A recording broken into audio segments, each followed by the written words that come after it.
Good stuff, guys. Welcome. My name is Michael Hellickson. For those of you that don't know me, I am up here in the mountains, and I don't know if you can see that. Let's see if we can make that so you can see the background there. Look at this. Pretty nice day in the mountains here, and definitely wish you guys could all be here with me, but well, hey, it's just not possible right now.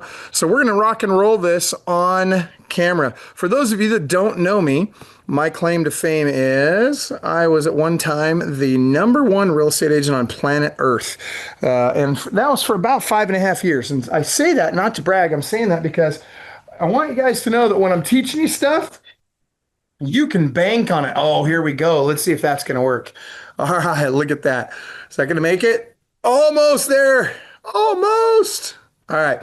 So that being said, I just believe there needs to be credibility behind the message. There's way too many people in real estate today that want to give you advice that have never actually sold a house or have sold very few homes. And I want you to know that what we're going to talk about today is not only the strategies that I use to sell. Literally, I was closing 120 to 180 homes every single month at a time when #2 and #3 were doing about half that combined. And those guys were smarter than me. They're better looking than me. They're better marketers than me. They are just overall, like they're the cool guys, right? And here I am, just this kind of nerdy guy trying to figure stuff out. Why was I crushing these guys? What was the big difference?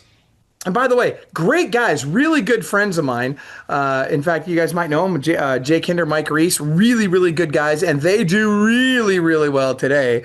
But why was I outproducing them back in the day? Well, the reason is because I was more consistent. And when we talk about what is most important in real estate, it's not, hey, let me go in and just have a lot of activity right now. It's how can I have a lot of activity sustained over a long period of time, doing the right things, right? So systems do matter. And not only do systems matter, but that consistency matters more than anything. It's kind of like working out, right? Like I started to try and work out. I'm not in good shape. You know, there's other guys like Mike and Jay and other guys that are in way better shape than I am. Because they're way more consistent with it, right? I'm finally now starting to get a little bit more consistent working out. And if I could just get my body to look like my business did back in the day, holy cow, what a difference that would make. So that being said, here's what we're going to talk about today. We're going to talk about 5 ways you can get 3 listings in the next 30 days. And I thank you. Camille's giving me notes. Camille, do me a favor, type into the notes. I want to see the actual promotion for the webinar so I know exactly what to make sure I'm sharing and I don't miss anything. That being said, guys, I'm cramming a 3.5-hour class into 2 hours. And that 3.5-hour class was condensed down from a full 2-day event. So we're going to go rapid fire. I'm going to recommend you grab pen and paper and that you take really accurate notes. Let's get right into it. There are only 3 things that are going to move the needle in your business. We're going to keep moving this over. I'm just trying to get that lighting just right for you guys. There's only 3 things that are going to move the needle in your business, guys. And those 3 things are lead generation, lead follow-up, and lead conversion. Now, here's the problem. Let's say we master these 3 things. Here's the real problem that most agents are having. The problem that most agents are having is even after they master these things, guess what? They don't have any money left at the end of the day. They're either running unprofitably, which a lot of agents are going through right now, or even worse, they're running profitably, but they're not using that money to build actual wealth. Now, what do I mean by that? Guys, it is really easy to make money selling real estate. Everything I'm going to show you today is going to lead you directly to a listing or sale. It's literally going to get you immediately to making more money right now. The very last thing I'm going to show you today is going to be how to double your income regardless of what market you're in, regardless of what area you're in, regardless of what price point you work. I'm going to show you how to double your income this year, right now, easily, just by changing one thing you're saying on your appointments. It's not even about getting more appointments. It's about doubling your income on the appointments you're already on. That being said, when you do this, it is mission critical that you keep more of what you make. Most of you are spending way too much money on the one thing. Can you guys guess what it is? Type into the chat if you can guess what the one thing is that you're spending way too much money on that you've got to change right now. In fact, I'm going to eliminate this expense entirely for you. Type into the comments, guys. I want to see in the chat here what you guys think it is. I'm also checking to see who's paying attention. Buying leads is one, but honestly, and by the way, if you want to go Facebook Live, Camille, you're welcome to. But that being said, I'm not going to do it. I'm going to just keep working here, and we can always post this on Facebook later if we need to. That being said, lead generation is actually something you should be spending money on at some point. Now, that depends on where you're at in the business. We're going to talk about that in a second. Brokerage splits. Yeah, Ryan, hey, what's up, Ryan? Ryan's a really good friend of mine, good client, partner on some of our rental properties. But Ryan, you should know this one. And by the way, broker splits is a problem. Car payment is another problem, right? A lot of people are spending money on car payments. They're paying all this money. They're borrowing money. They're buying these cars on loans and on leases with money they don't have to impress people they don't even like.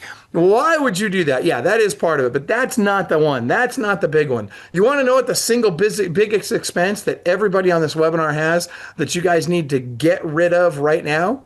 I'll tell you, it's taxes. What? Yeah, you have no business paying federal income tax. If you are a real estate agent today, you should not be paying federal income tax. And I will show you 3 ways today to avoid paying federal income tax forever. Ryan's on his way to doing just that. And so that's why I'm surprised you didn't get that answer, Ryan. Oops, I was shocked, man. Anyway, that being said, yeah, Anna, promotional material is a complete waste of time for most agents. So before we get into lead generation, lead follow-up, and lead conversion, I want you guys to write down the 7 tiers in real estate, okay? So write these down. Tier 1, Tier 2, Tier 3, Tier 4, all the way down your paper, down to Tier 7. And then here's what I'm going to do. I'm going to give you the definition of each. Tier 1 is agents who close 0 to 25 transactions every year. 0 to 25 transactions every year is Tier 1. Tier 2 is 25 to 75 transactions per year. Tier 3 is 75 to 150 transactions per year. Tier 4 is 150 to 250 transactions per year. Tier 5 is 250 to 500. Tier 6 is 500 to 1,000.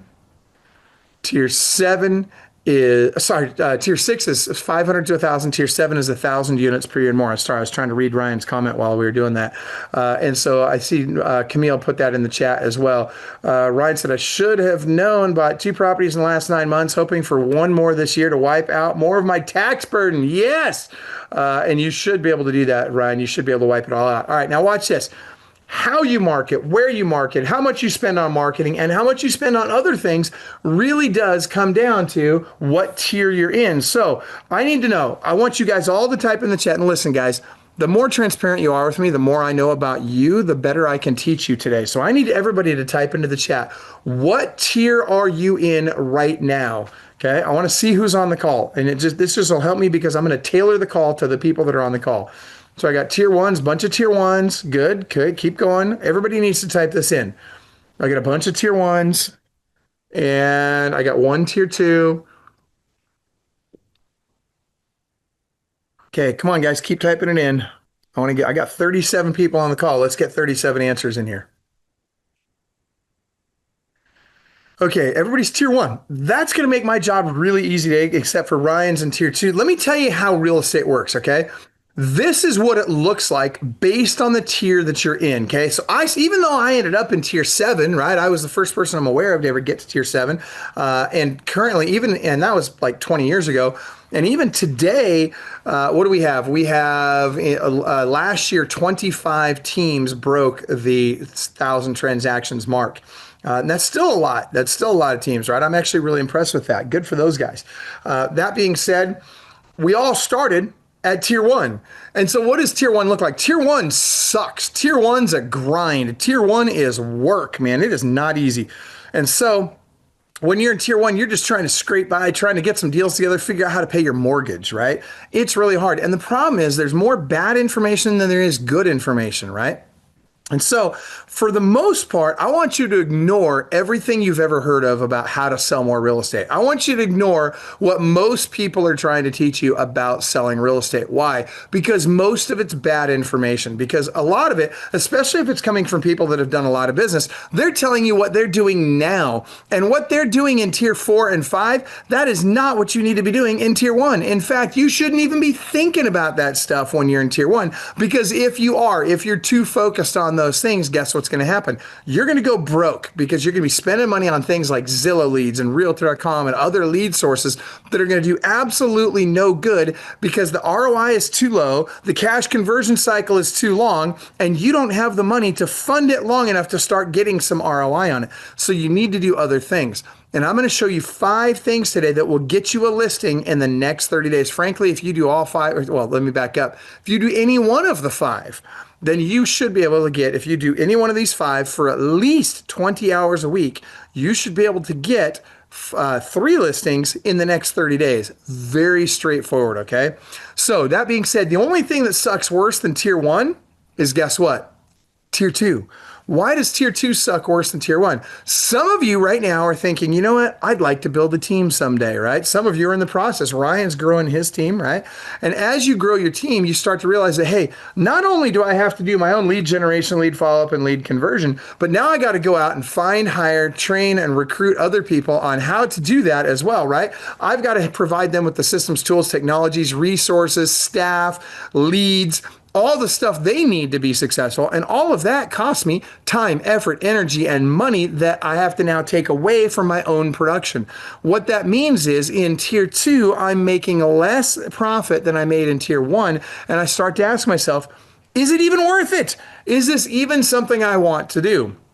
Now, folks, I'm here to tell you that yes, it is something you want to do. You need to hang in there, stay the course, because I promise you this, it gets better. Okay, by the way, can you guys hear my little frog back here? I literally have a frog on the porch right behind me here. You see, he's making noise. It's so funny. Anyway, I just want to let you know that is the frog, I promise. All right, that said, guys, it's important that you do the things that you need to do to get in and out of tier 1 and 2 as quickly as possible so you can get into tier 3. Now, here's the good news. In tier 3, you start to realize, hey, there's a light at the end of the tunnel. Your team starts producing a little bit, right? Usually by about tier 3, you've got between 5 and 10 people on your team.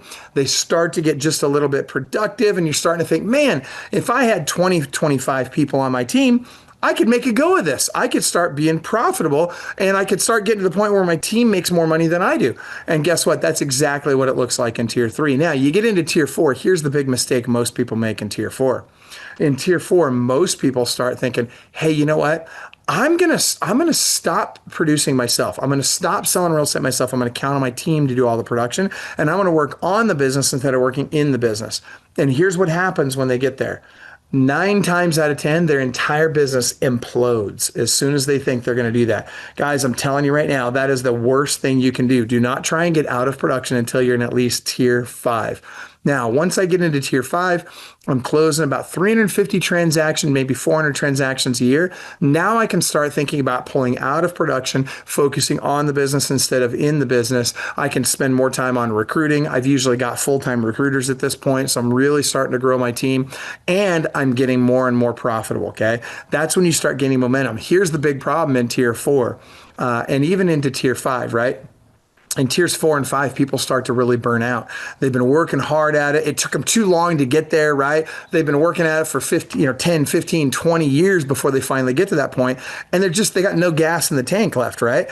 Here's the problem, guys. You need to shortcut that learning curve. You need to compress that time, and you need to get to tier 5 a lot faster if you ever want to build a business where you can truly get out of production and have a real business instead of just a high-paying job. And by the way, for some of you, you may be thinking, well, Michael, I'm okay with it being a high-paying job. Fantastic, all right? If you want a high-paying job, I'll show you how to do that too. But here's the thing. You got to stop thinking small. Most people in this business, and especially all of those of you that are in tier 1, the vast majority of you guys are thinking, man, wouldn't it be great if I could do 40, 50 transactions a year? Some of you are even thinking, man, if I could do 25 transactions a year, that would be amazing, right? I'm going to tell you, when you get there, you're going to realize it's not as good as you thought it was going to be, right? It's not enough. It's still not enough. And so the reason I'm saying this is I want to change the limiting beliefs. I want to dispel all of the limiting beliefs right now, and I want to get you guys thinking bigger, okay? It's really important that we start thinking bigger and we start realizing, look, if I'm going to build a team, I need to grow my team to 25 to 40 people at minimum, okay? That's a pretty stable team. A team of 25 to 40 people will net the team leader, if it's run properly, can net the team leader about $1 million a year in net income. Now, I get it. Some of you on this call are thinking, Michael, we're tier one. Just teach us how to get some listings. All right, let's talk about that. We're going to jump into that. But as we do this, I want you guys thinking about, okay, I need to grow to that level, or I need to join a team that's growing to that level, right? And I'm going to tell you this too. If you're in tier one right now, so you're doing 0 to 25 transactions a year, you need to either join a team or build a team. I'm telling you, one of those two. Now, can you be successful as a solo agent? Sure. But listen, guys, if you don't at least have an assistant, and by the way, if you have an assistant, you're building a team, right? That's an assistant is a part of your team. If you don't at least have an assistant, guess what? You are one. You're doing $20 an hour work when you should be doing $200 or $2,000 an hour work. And that's part of what we need to learn in this business. So for today, let's just focus on how do we get some business rolling in right now, with the vision that we're either going to join a team or build a team, and we're going to get to a much bigger level as a result, and we're going to get there a lot faster and a lot easier. All right, so what do I do in tier one or tier two? So if I'm doing 0 to 75 transactions a year, what do I do for lead generation, lead follow-up, and lead conversion? Number one, we have to recognize in tier one and tier two, we have more time than money. If you agree with that, type agreed in your chat. I want to see who's awake and who's with me on this. If I'm in tier one or tier two, I have more time than money. Oh, look at this. All these people are paying attention. This is good. Okay, so watch this. What I'm not going to do in tier one and tier two is I'm not going to do things that cost me a lot of money. So again, Zillow, Realtor.com, out, right? We're not going to do those. So I'm going to do the 5 things. There's 5 big things we can do that will bring money in today, right? And I say today, I mean, obviously you got to go out and get the listing, bring the listing in, get it sold, then you get it closed, right? So we're talking, if I want money in the next 90 days, guess what I'm going to do? I'm going to do one of these 5 things. Write these down. FSBOs, expireds, cold calls, open houses, sphere of influence. I'll give it to you again. FSBOs, expireds, cold calls, open houses, sphere of influence. One more time. FSBOs, expireds, cold calls, open houses, sphere of influence. Now listen, as you grow bigger, as you do more business, as you get into late tier 2, early tier 3, and certainly into tier 4, we're going to do a lot more writing checks to bring business in, right? We're going to just solve the problem. Instead of me having to put a bunch of effort in, I'm just going to write a check and get a bunch of leads coming in. That's very easy to do in tiers 3 and 4. But in tiers 1 and 2, guess what you got to do? You got to put some effort in. And that's why they call it the grind. And it's hard and it sucks. But guess what? It works and you can do it. Okay. And you can do it in any market. This is the thing. This strategy, these 5 strategies I'm going to walk you through, they literally work in every market across the country. Okay, I don't care if you're in a resort market, in a home, a homeowner market. It doesn't matter where you're at. These strategies work. So first of all, which of those 5 do you think is the most effective right now? What's the fastest path to cash right now? Whether it's FSBOs, expireds, cold calls, open houses, or sphere of influence. Type it into the chat. Let's see what you guys think. What's the best one of all those? Rhonda says open houses. Jess says expired. Spencer's got FSBOs. Expired sphere, favorites, expireds, open houses, FSBOs. SOI. Look at that. We got answers all over the place. Now I see a lot of you saying sphere of influence, and you know why you're saying that? Because that's what everybody wants the answer to be, right? Wouldn't it be great if I could just, count on my friends and my family to send me a bunch of business and I'm going to make a great living at this? And it seems like that's what everybody talks about on social media, but here's the reality. The reality is that's this much of the business. Now, when I was at my peak and I was closing 120 to 180 transactions a month, I was carrying about 750 active and pending listings at that time, right? Guess how many of those transactions came from my sphere? 12.2%. So it was about 200 transactions a year. That's not a lot, right? I mean, 12.2% is not a lot of my business.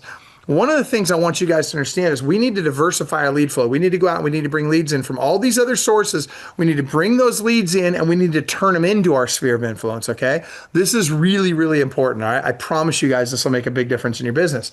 So what I want to do is I want to start, if I want to make money right now, by the way, the last 3 years, you know what's been really popular? The last 3 years, open houses have been on fire. Now, I'm going to walk you through open houses. They're actually number two right now. Open houses are really good, but something has surpassed them as number one, and that is expired listings. Expired listings are on fire right now, you guys. There's more expireds than we've seen in the last 20 years, well, the last 15 years. And I'll take it a step further. Nobody's freaking calling them. You want to know why? Because everybody in this business is freaking lazy right now. Dude, I have never seen more lazy agents than right now. If you believe that there's a lot of lazy agents out there, type amen into the chat. I want to see who's with me here.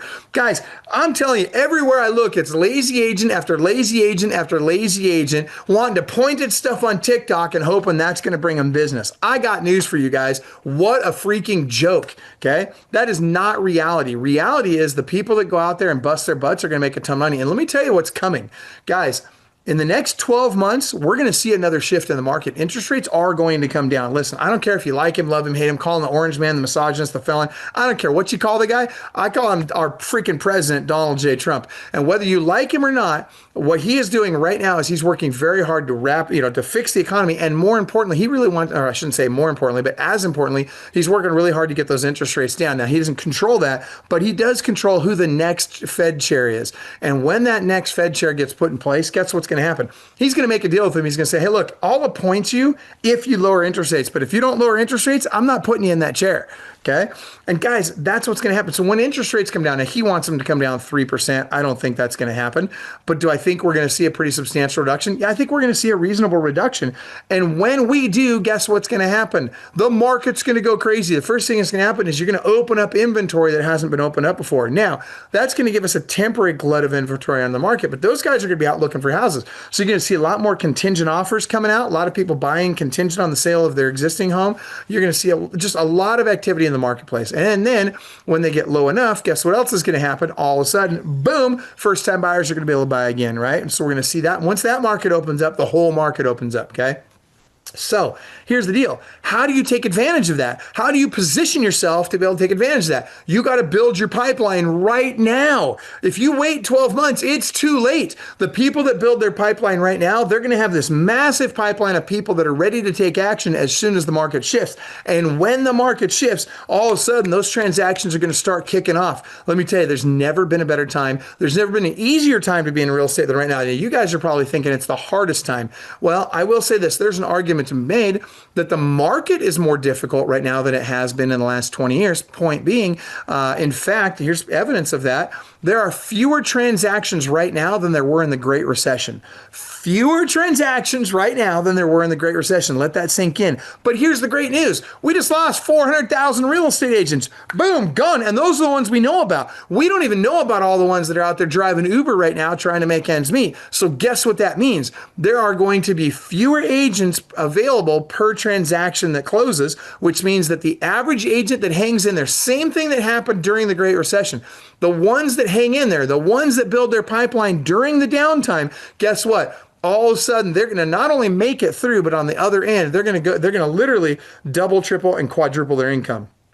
I would fully expect that most of the people on this call, if you put the effort in and if you do exactly the daily schedule I'm going to tell you to follow today, if you do exactly that, you should double, triple, or quadruple your income in the next 12 to 24 months like clockwork, okay? Very straightforward. Now, expired listings. It's not enough to call the expired listings in your local area. I want you guys to stop with this local area freaking nonsense, okay? Stop thinking you're going to be the local expert. That is the biggest load of crap in the entire industry, all right? Now, I'll tell you, the association, they want to hear you, they want you to be geographically competent. What a freaking joke. Are you kidding me? I could care less about geographic competency. Listen, guys, I buy houses all over the country, mostly in the Midwest. As you can see, I live in the mountains in Washington State, okay?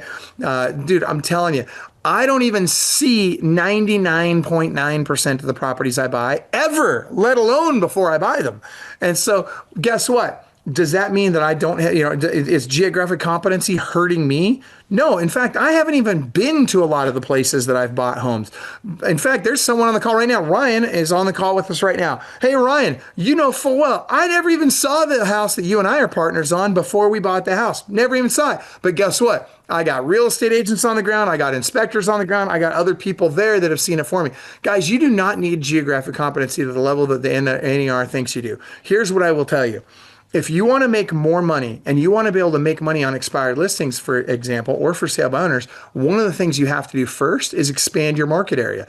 Watch this. If you'll, I want you to type into the chat, how far will you drive for a listing appointment? Give me a number of minutes or number of hours.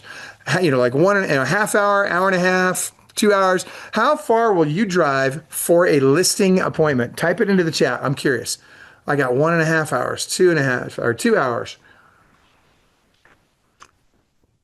2.5 hours. Keep going. 30 minutes. Oh my gosh, guys, come on. Keep typing it in. 1 hour. Guys, this is why. Okay, William's got the right answer. All right. 1.5. Listen, guys, there is a right and a wrong answer to this. All you guys saying, hey, I'll go a half hour, hour, 2 hours.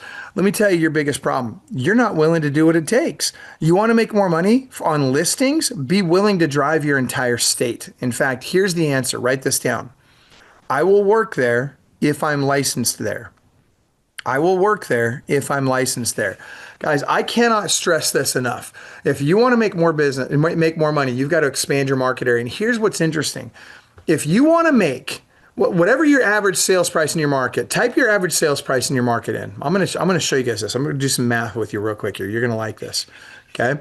So what's the average sales price in your area? Type it in. Okay, Teresa. Yeah, oh, look at this. Oh my gosh, Ryan's at 750. Sheila's at 340. David's at 530. Jess is at 350. I got another 750, 559. Holy crap. Look at these average sales prices. This is great. All right. So listen, if you want to make whatever that number is you just typed in, if you want to make that number in annual gross commission income working just 20 hours a week, call expired listings 4 hours a day. That's it. There you go. That will literally get you to that number. Ryan, you want to make $750,000 a year? Make 4 hours of expired calls every single day, 5 days a week. Now watch this. Here's what I want to know. How many of you, let's back, I'm going to ask this the right way. I want you to type into your chat.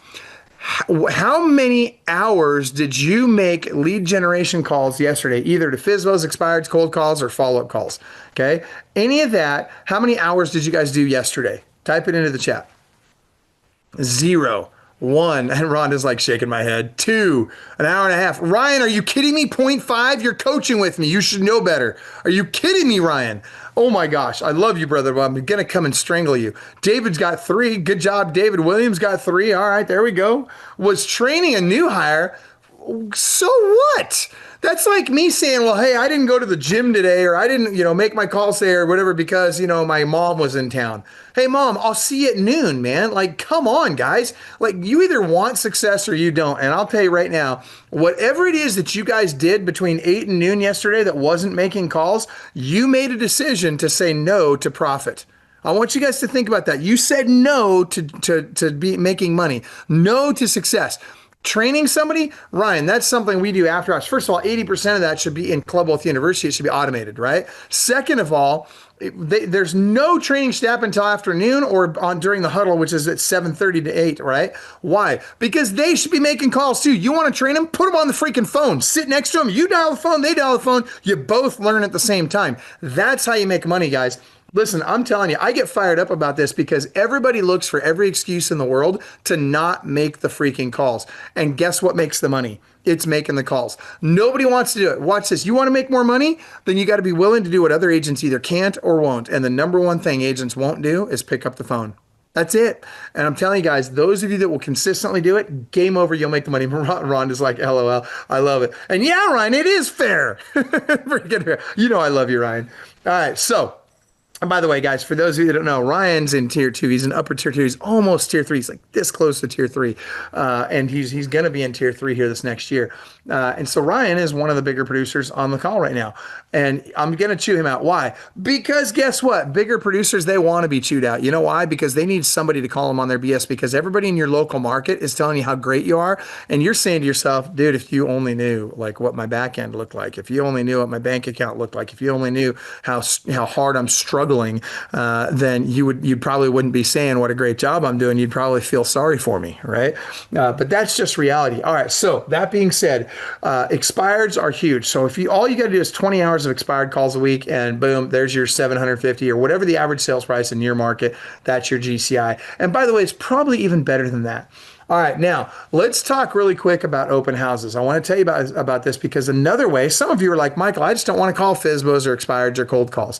Fine. By the way, I don't think any of you should call cold calls. Okay, it's one of the big five, but I don't think you should do it because there's enough FSBOs and expireds out there that if you just expanded your market area, you would not be able to keep up with the FSBOs and expireds, and you could make so much money. I'll teach this class. Like I go live and I teach these classes, these half-day classes in person, and I'll have anywhere from on the low end 20, which is rare, to the high end 150, maybe 200 people in the room.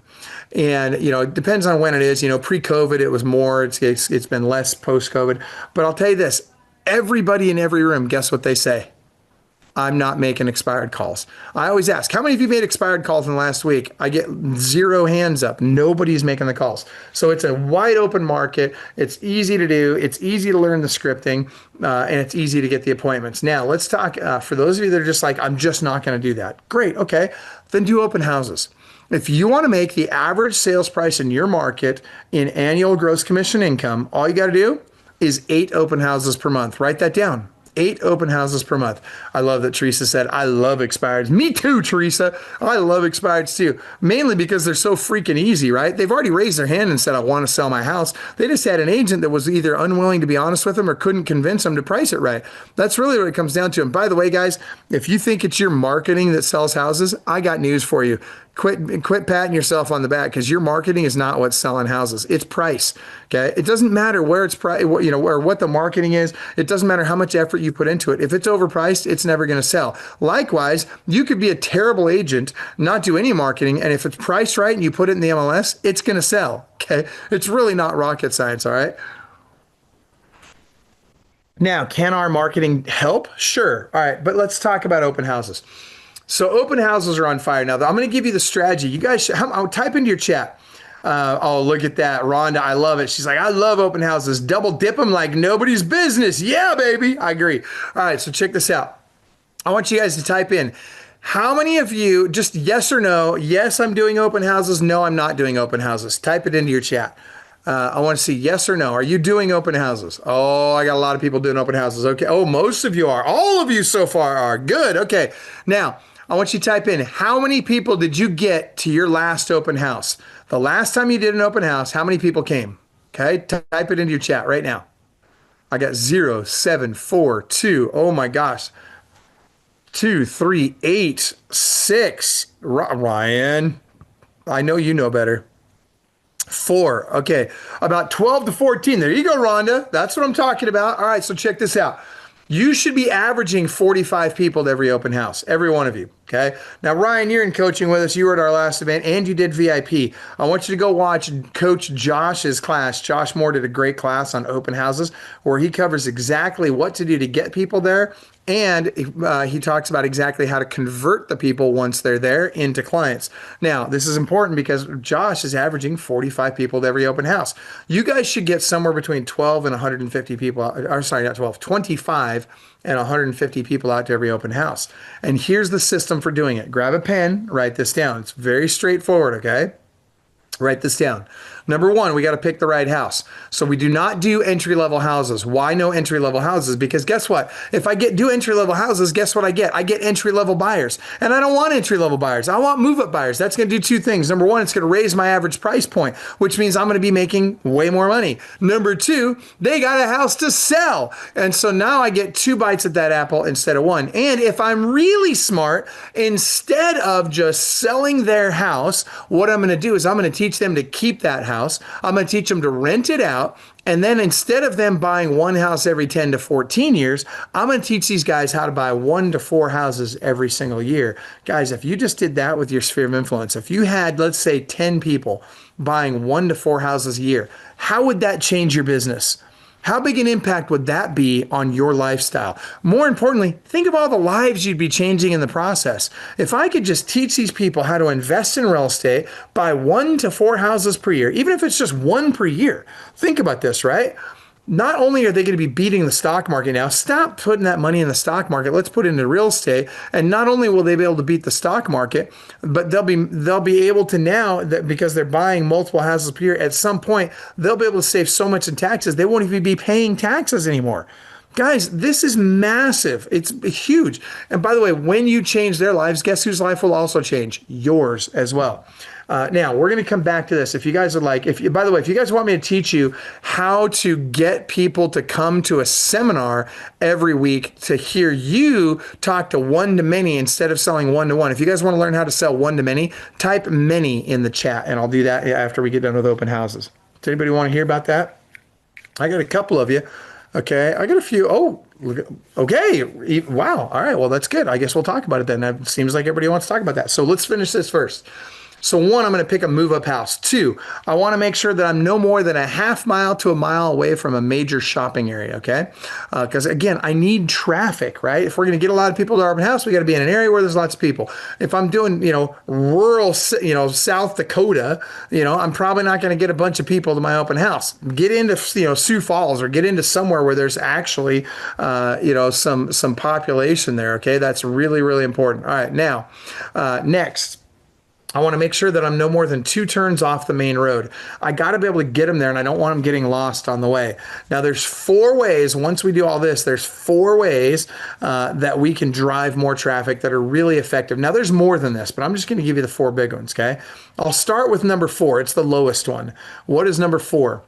We're going to do all our social media and online marketing, okay? So we're going to put it in the MLS. We're going to put it on Zillow, on Realtor.com. We're going to do all the social media posting, all of that kind of stuff, okay? That's the first thing we do. It's the easiest thing to do. Next, number 2 and number 3, they're very closely aligned. What I'm going to do there is I'm going to make sure I call and door knock the entire neighborhood.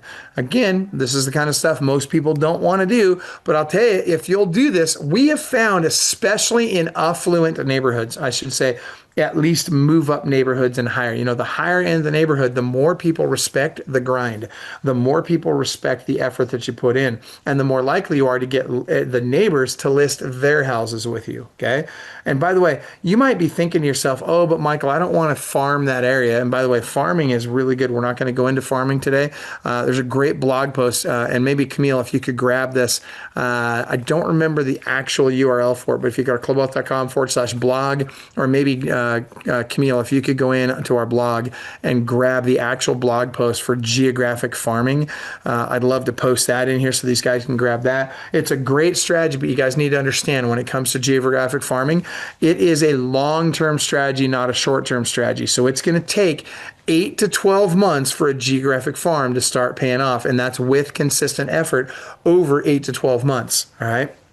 That being said, when I do my open houses in more affluent neighborhoods, if I door knock and call through the whole neighborhood, I'm going to get a lot more traction than if I don't do those things. Again, because those neighborhoods tend to respect the grind, right?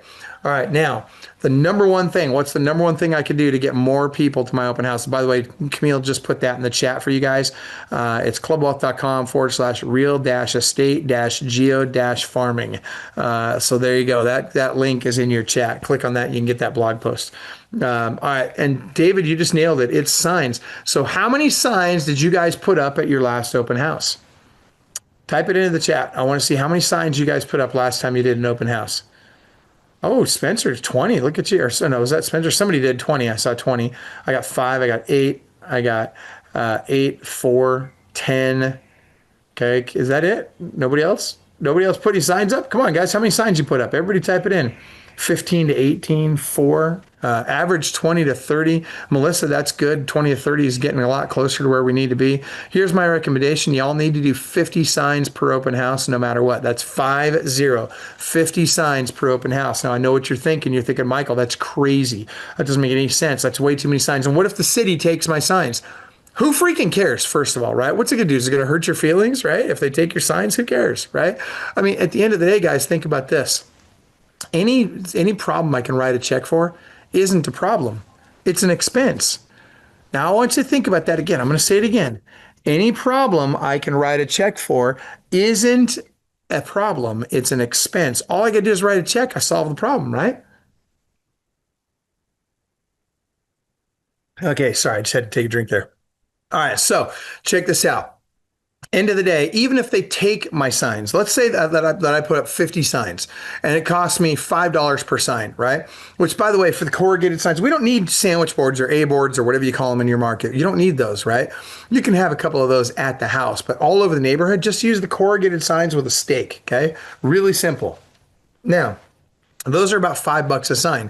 If they took every single one of them, that means worst case scenario, it cost me $250 to replace those, right? 5 times 50 is $250. Okay, not a big deal. I've seen some of you guys waste more money on Starbucks in a month than that, okay? And so seriously, guys, put up the signs. You'd be surprised how well they work. And I want to see 2 helium balloons per sign for on 25% of the signs. That is a very big deal. 2 helium balloons on each of 25% of your signs. That will, I know it sounds really weird and stupid, but man, it really does get the traction. It really will get you a lot more people out to your open houses to do that. And it's really cheap, right? It just takes a little bit of effort. What cracks me up is most of you guys, you'll go out and you'll spend, 5, 10 minutes putting up a couple of signs, and then you go sit in a house for 3 hours and hope somebody shows up. What you ought to do is you ought to go spend an hour putting up signs and then go spend 2 hours in the house and actually make some freaking money, right? We got to think differently about our open houses. All right. I love it. Rhonda's like, I'm about to go out and order some more signs. Good for you, Rhonda. All right. So that being said, open houses are killer. They really, really are a great lead source. Now, I know what you guys want to talk about. You want to talk about your sphere of influence. Cool. Let's talk about your sphere for a minute. All right. Now, write down, I want you to type into the chat, how many people are in your sphere of influence? Before you type the number in, I want you to think about the definition. How many people are in your database that if you taught them how and reminded them, you're pretty sure that they would do business with you or send you a referral at some point in the future? Okay. How many people meet that definition? I'm talking friends, family, people you went to church with, people you invited to your wedding. I'm talking, people in your Facebook. Okay, Jess and Teresa, if you've only got 10 or 12, you got a problem. You got to start expanding your sphere. You know more people than that. I promise you. You know a lot more people than that. In fact, the national average is 250. And so far, I don't have anybody that's even said 250 or more. I need to see you guys having a lot more than 250 people in your sphere of influence. Okay, guys, I cannot stress this enough. So we want to make sure that we are erring in favor of adding them to our sphere. Now, some of you might be thinking, oh, but Michael, that person over there, I can't add them to my sphere because, their brother, mother, sister, cousin, best friend, or whatever is a real estate agent. They'll probably just use them. Guys, don't assume that. Okay, I want you to think about this. I've listed hundreds, maybe even I know I've listed thousands of homes. In fact, I've probably listed more homes than anybody who ever walked the planet. I've been on over 10,000 listing appointments with mom and pop looking to sell their house. And I can tell you that I've listed, I don't know exactly how many, but if I had to guess, it's well over 1,000 homes who had a brother, sister, mother, cousin, best friend that was in the business, but they listed with me. Why did they list with me and not their mother, brother, sister, best friend, cousin, whatever, right? Write this down. First of all, I want you to write the words. Just write this on your piece of paper. Like versus trust. What do you think is more important, like or trust? Type it into your chat. Which one do you think is more important? Oh, look at this. I got a couple of people typing it in now. It's trust. That's exactly right. Guys, you want to list and sell more houses? Start working on getting people to trust you rather than to like you. The problem is most real estate agents are high I on the DISC personality profile, and they want people to like them. Guys, who cares if they like you or not? If you can get them to trust you, you will make a lot more money. How do you get them to trust you? Be trustworthy, right? Like put their needs ahead of your own. That's the first thing you do. I'll give you a great example. I got nothing to sell you today. I'm not trying to get you to sign up for coaching or anything like that. I mean, I can tell you about coaching if you want later on, but literally like I'm just doing a webinar. Here I am on a beautiful morning up in the mountains, and we're up at our cabin up here in the mountains. And I'm just sharing some information with you, right? Whether you do anything with me or not, you get to walk away with the information and go make money, right? You need to be thinking about the same thing with your clients. How do you just bring them the best of the best of the best information? How do you make sure you're bringing them the best service? How do you make sure that you're taking care of them at a level that nobody else will, and that you're doing it with no thought of anything in return? And maybe it turns into something, maybe it doesn't. If you can be trustworthy and you can focus on gaining trust and not worry at all about whether or not they like you, you will make more money, okay? I guarantee I have coaching clients today that don't like me. Now, most of them do probably, but I say probably because I really don't know. And frankly, I really don't care. It's none of my business if they like me or not, right? But I can tell you this, even the ones that don't like me, trust me. And that's why they pay me thousands of dollars a month to coach with me, because they know that I'm going to put their needs ahead of my own, right? Ryan knows that. He's on the call right now. He's a coaching client of ours. Ryan, watch this. Ryan, do you trust me? Yes or no? I'm just curious. Put it on there, and let's see if he even answers. If he's paying attention, we'll find out if Ryan's paying attention or not. I love it, Ryan. That's funny. Thanks for that. I appreciate that. It just made my day. He's like, I like you, but I don't. Or excuse me, I don't like you, but I trust you. That's hilarious. I love it. All right. So that being said, think about that. Okay. Focus on trust, not like. Okay. All right. Now, that being said, with your sphere of influence, whatever number you just typed in, I want you guys to think about this. I'll bet that you guys are doing less than 10% of that number in referral-based transactions each year. That's a problem, right? So I'm going to show you how to get to 20% of that number in just 12 days per year. Okay, it's very straightforward. Follow along with me. I'm going to go rapid fire here, okay? So, number one, I want you to do 4 client events per year no matter what. So I want everybody to type in, how many clients events have you done in the last 12 months? Type it in the chat. Be honest. Everybody type their number in. Guys, you want to make more money, you got to start being more transparent, more honest, more vulnerable, right? Be willing to open it up out there, man. There's no hiding anything here, okay? Look, and so I love the honesty. 0, 0, 0, 1, 0. Thank you for the honesty, guys. That's what I'm talking about, okay? That's how we make progress, right? We can't make progress if we don't admit that there's a problem to begin with, okay? None yet, all right? That's good, Spencer. I appreciate the honesty. 2, but I've only had a license a month, and you've already done 2 client events? Holy cow, that's fast. Okay, so Teresa, here's what I want you to do. That's too many client events. And the reason I'm saying this is because if you've already done 2 client events, guess what you're not doing? You're not calling expireds and FSBOs enough, right? You're spending too much time making those client events happen. I want you to do 4 client events per year, 1 per quarter. That's all you got to do, okay? But I want everybody on the call to do it. Now, it doesn't have to be fancy. It doesn't have to be a big production. It doesn't have to cost a lot of money. It could be very simple. It could be a barbecue in your backyard, and you could have your local checkers playing lender bring the freaking hot dogs, okay? It does not have to be fancy. All right. The key here is it's not even the client event that makes you the most money. Now, what can we do for client events? Like, here's some examples. Barbecue in your backyard is an easy one, right? Photos of Santa, very popular. By the way, type into the chat, what kind of client events have you guys done or heard of being done? Okay. What are some ideas, client event ideas? Just type them into the chat. Let's help each other out here. All right. So photos of Santa is a very, very popular one. And if you want to spice that one up, you can have the Grinch there. I wouldn't recommend the elves. Nobody likes the elves. They're creepy. Look at this. I got junk and shredded days, ice skating, barbecue, bowling, bonfire, all great ones.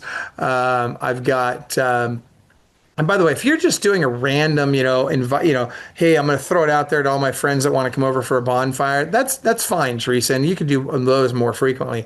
But your actual big old client events, you want to do once per quarter, right? Easter egg hunt is my favorite one that somebody mentioned. But before I get to that, back on the photos of Santa. Let them bring their pets and get their pets photo taken with Santa. That really spices up. People love that. They like their pets more than they like their kids half the time. Another thing you can do is you can have a reindeer brought out. In fact, I guarantee there's a reindeer farm near you somewhere. They're all over the country. In fact, I got one. If you look right here, just right down at the bottom of this hill right here. There's a reindeer farm right down there. I'm just glad I don't have to smell them from here. But end of the day, people love the reindeer. And by the way, it's actually pretty affordable to have somebody drag a reindeer out. And I say drag it out. You're not going to go, it's not like Blockbuster Video where you go, rent it, you throw it in the back of your trunk, you bring it out to your client event. That's not how it works. You call them up. You give them your credit card over the phone. Some dude shows up with a trailer and a deer in it, a reindeer in it, and they bring it out and they hold it there, and the kids get their picture taken with it, and everybody loves it. It's great. Okay. Now, Easter egg hunt is the biggest, most well attended event we get. With Easter egg hunts, we very, very, very consistently will see anywhere from we get between 2,000 and 4,600 people out to the Easter egg hunts pretty regularly. But here's the thing, and that's a whole nother strategy. We can make that a client event that's not just for our clients, but it's for the community. And we can actually be profitable on that event before we ever sell a house. Here's how we do that. We invite the mayor, the city council, we invite all the restaurants and the donut shops and all that stuff in town. And what we do is we say to them, hey, look, I'm going to give you a free booth at this event. All I ask is that you provide a free sample, okay? Just give a free sample away. I don't, like a little bite of a donut or whatever. I don't care what it is. It doesn't have to be big, but you got to give free samples away. Then what you do, and by the way, you're going to invite the newspaper and the all the media and all that stuff, right? Local TV station, all that stuff. You want to get as much coverage for this as possible. But then you also have to tell them the two things you're required to do. One, you got to give away a free sample. And number two, you have to promote the event. Both at your store and online, you've got to promote the event. Now, what happens is everybody promoting the event gets more people there. It becomes a bigger event. It's a lot of fun. And then first year, you're offering this to the vendors for free. Second year, you charge them like $50 a booth, right? You're not making a ton of money, but you make a couple $1,000 on it there. Then the third year, you charge $100 a booth or whatever, and you'll find the point of diminishing returns, right? But the key here is getting as many people there as humanly possible. All right. That said, you'll make money on that thing eventually. You'll be making money on that before you ever even sell a house. Okay. Some other great ideas in here. I see that one. David, that's a good one. A Halloween event at your office is a madhouse. That's a great one. Pie events, right? Where they come and pick up their pies, all that. All right. That being said, the client event itself is not where the magic's at. Okay. It's great. But where the magic is at is in what happens 3 weeks before the event. What do you do 3 weeks before the client event? Somebody type it into your chat. Let's see. Who can guess what it is? What do I always want to make sure I do 3 weeks before the event? Come on, type it in. Type it in. Oh, there we go. Send invites. And I see call them. Okay, this is very important. I'm going to call every single person in my sphere of influence. Now, look, I've already sent out emails, text messages, voicemail, like the direct to voicemail drops. I've posted it on social media. I've even sent snail mail. I've done everything but call them. That's what most of you are doing, right? Is everything but call them. But here's where the money really is. The money is actually calling them. And I get the video invite, Eric. That's a great one. But here's the thing. It's not enough. And by the way, I love the video invite. Okay, I do. And you should do that. But you've got to call them, right? Because the magic is in the phone call. Guys, watch this. If you want to make money in this business, you've got to learn to BROT. Who can tell me what BROT stands for? Let's see who's been following me and paying attention. Because I'll tell you right now, this is what I'm all about right here. Who knows what that stands for? Ryan, I'd better see you type something in there, brother. What does BROT stand for? Look at that. Ryan nailed it. Boom. It's building relationships on trust. Guys, that's what you need to do. You need to build relationships on trust. How am I going to do that? I'm going to use the Ford technique, right? Oh, look at this. I know some of you guys are in the Midwest. You must know what Ford stands for, right? Found on road dead, fix or repair daily. I always like to tease people about that. It's not true. Anybody here drive an F-150? Okay, so if you drive an F-150, type F-150 in the chat. Let's see who's brave enough to admit they drive an F-150. Let's see how this goes. No, I got a Jeep. All right, nobody's driving an F-150, yeah? Okay, good. Well, tell your friends that drive. Oh, an F-250 for Tracy. Tracy, you know why those front seats fold flat now, right? It's so you can take a nap while you're waiting for the tow truck. Just giving you a hard time. All right, somebody's laughing about that. Teresa thinks that's pretty funny. She's a Jeeper. And look at the Bronco. The big Broncos are cool. The little ones are kind of, I don't know. I didn't like the little Bronco. I rented one recently. I didn't like it. All right, that being said, still struggling with a Ford Taurus. I used to have one of those. I wrecked that about a week after I bought it. Not intentionally, though. All right, so here's what Ford stands for. Everybody write this down. F-O-R-D. Who can type into the chat? What does Ford stand for? It stands for family, occupation, recreation, dreams, Write that down. Family, occupation, recreation, dreams. So here's what I'm going to do. I'm going to call every single person in my sphere of influence. I'm going to ask them open-ended questions about their family, their occupation, their recreation, and dreams. That's it. That's all I got to do. I'm not even going to bring up the client event. I'm certainly not even going to talk about real estate. Why? The last thing you want to do is talk about real estate. Because if you talk about real estate, you just made the call about you. And the whole idea here is we need to make the call about them. Okay? I hope you guys are hearing me loud and clear here, all right? I literally want to get them doing 90% of the talking. Make a game out of it, right? Try and say as few words as possible to just get them talking as much as possible. And they will think you're a genius. They will freaking love you. There's nothing that people like to hear more than the sound of their own voice. The only thing that even comes close is the sound of their name on somebody else's lips, right? Guys, I'm telling you, Ford works, and it's been around since before I was born. Now, I'll tell you, if they bring up real estate, can you talk? And by the way, they normally will. They'll normally ask you about real estate. If they do, is it permissible to talk about real estate at that point? And the answer is yes, absolutely. It's definitely permissible at that point. That being said, I would never bring it up unless they do. In fact, the worst thing you can do, let's say you had a really great conversation with them, and then at the end of the conversation, you did something absolutely insanely stupid. You said something like, oh, by the way, if you were thinking of buying or selling a home or had a friend or family member who was, do you have a realtor you'd refer them to? I don't care how great your cheesy Irish accent is. That is the worst, most self-serving script on planet Earth. If you agree with me on that, type amen in the chat. Because I got to tell you, man, what you just told them is, hey, I don't care about you. I care about me.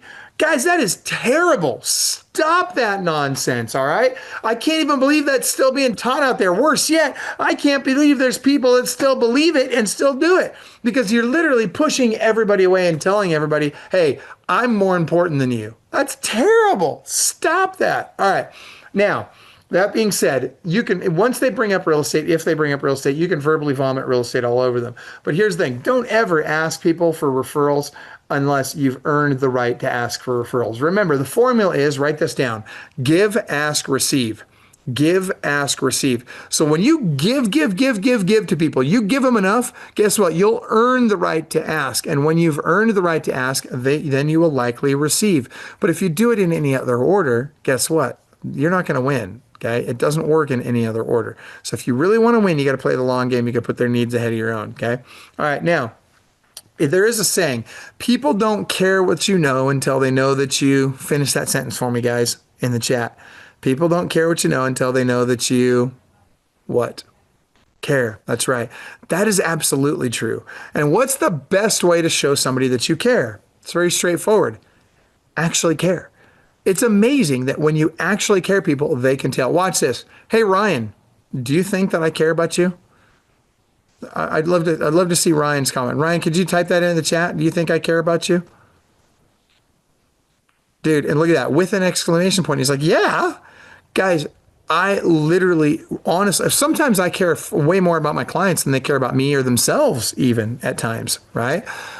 That doesn't mean I go easy on them. In fact, that's why I don't go easy on them, because I care about them, because I actually love the people I work with, right? And so guess what?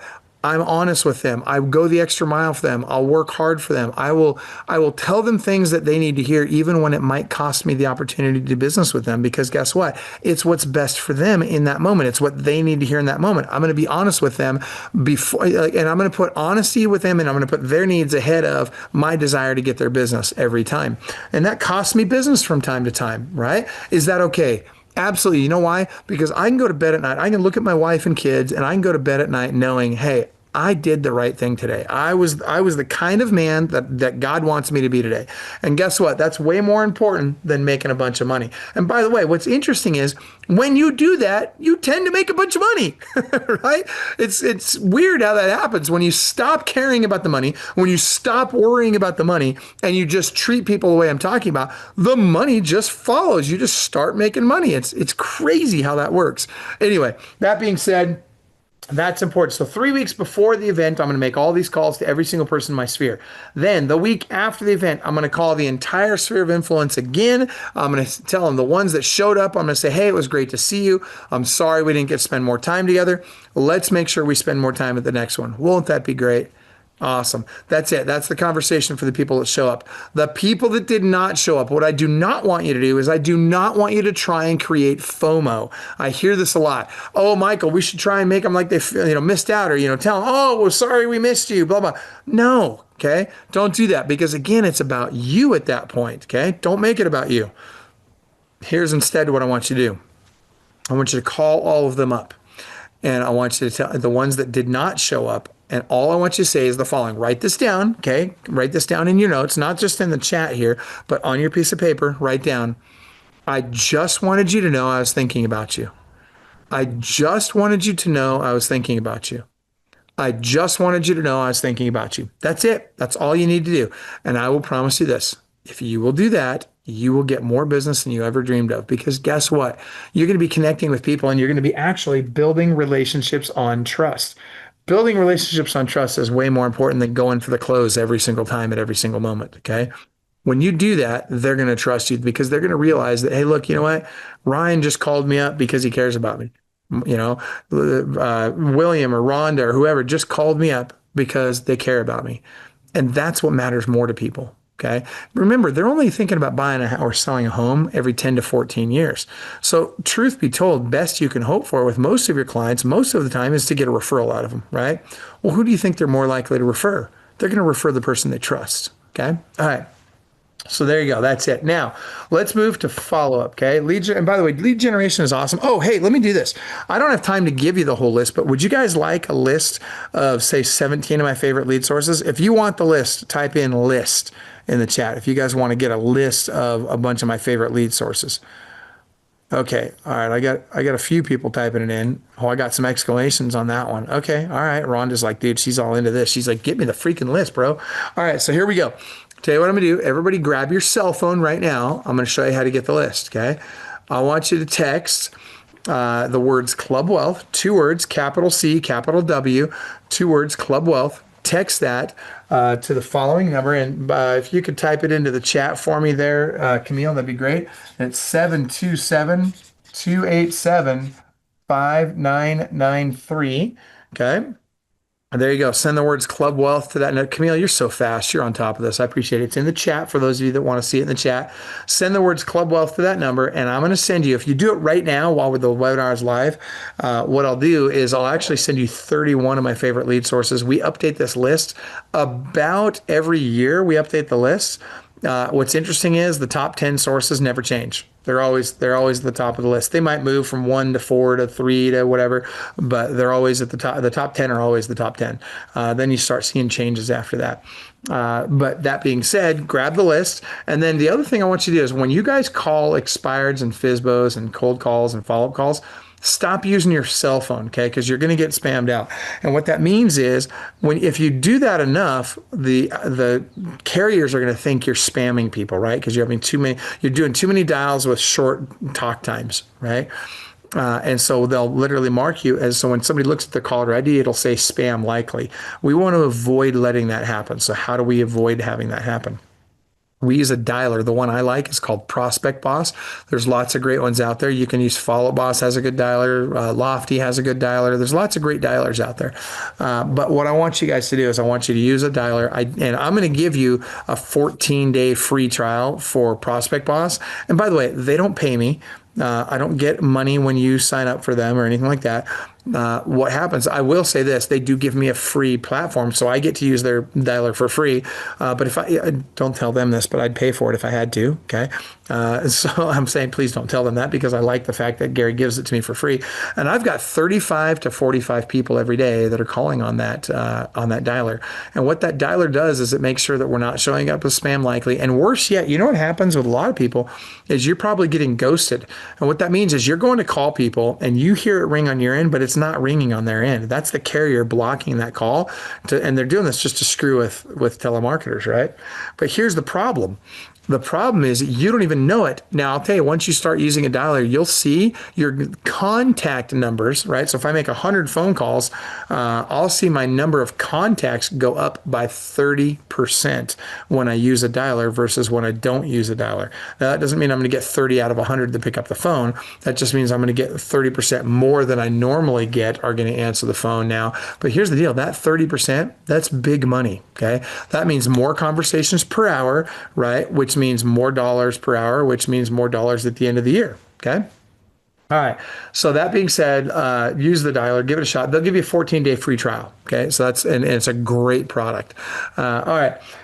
And by the way, type your questions as we're going along here. I know I'm going really fast. It's just because I got a lot that I want to cover in the short amount of time we have together. But do me a favor. I love questions. It's really helpful to me. So just type questions. And I don't care what the question is. Hey, it could be, hey, Michael, what mountains are those behind you or whatever. I don't care. Ask me whatever questions you want, but type it into your chat. And by the way, do me a favor. If you see a bear roll up behind me, please freaking say something because holy cow, we are in bear country here. And we've been seeing a lot of them lately. All right. The dialer is called Prospect Boss. Okay.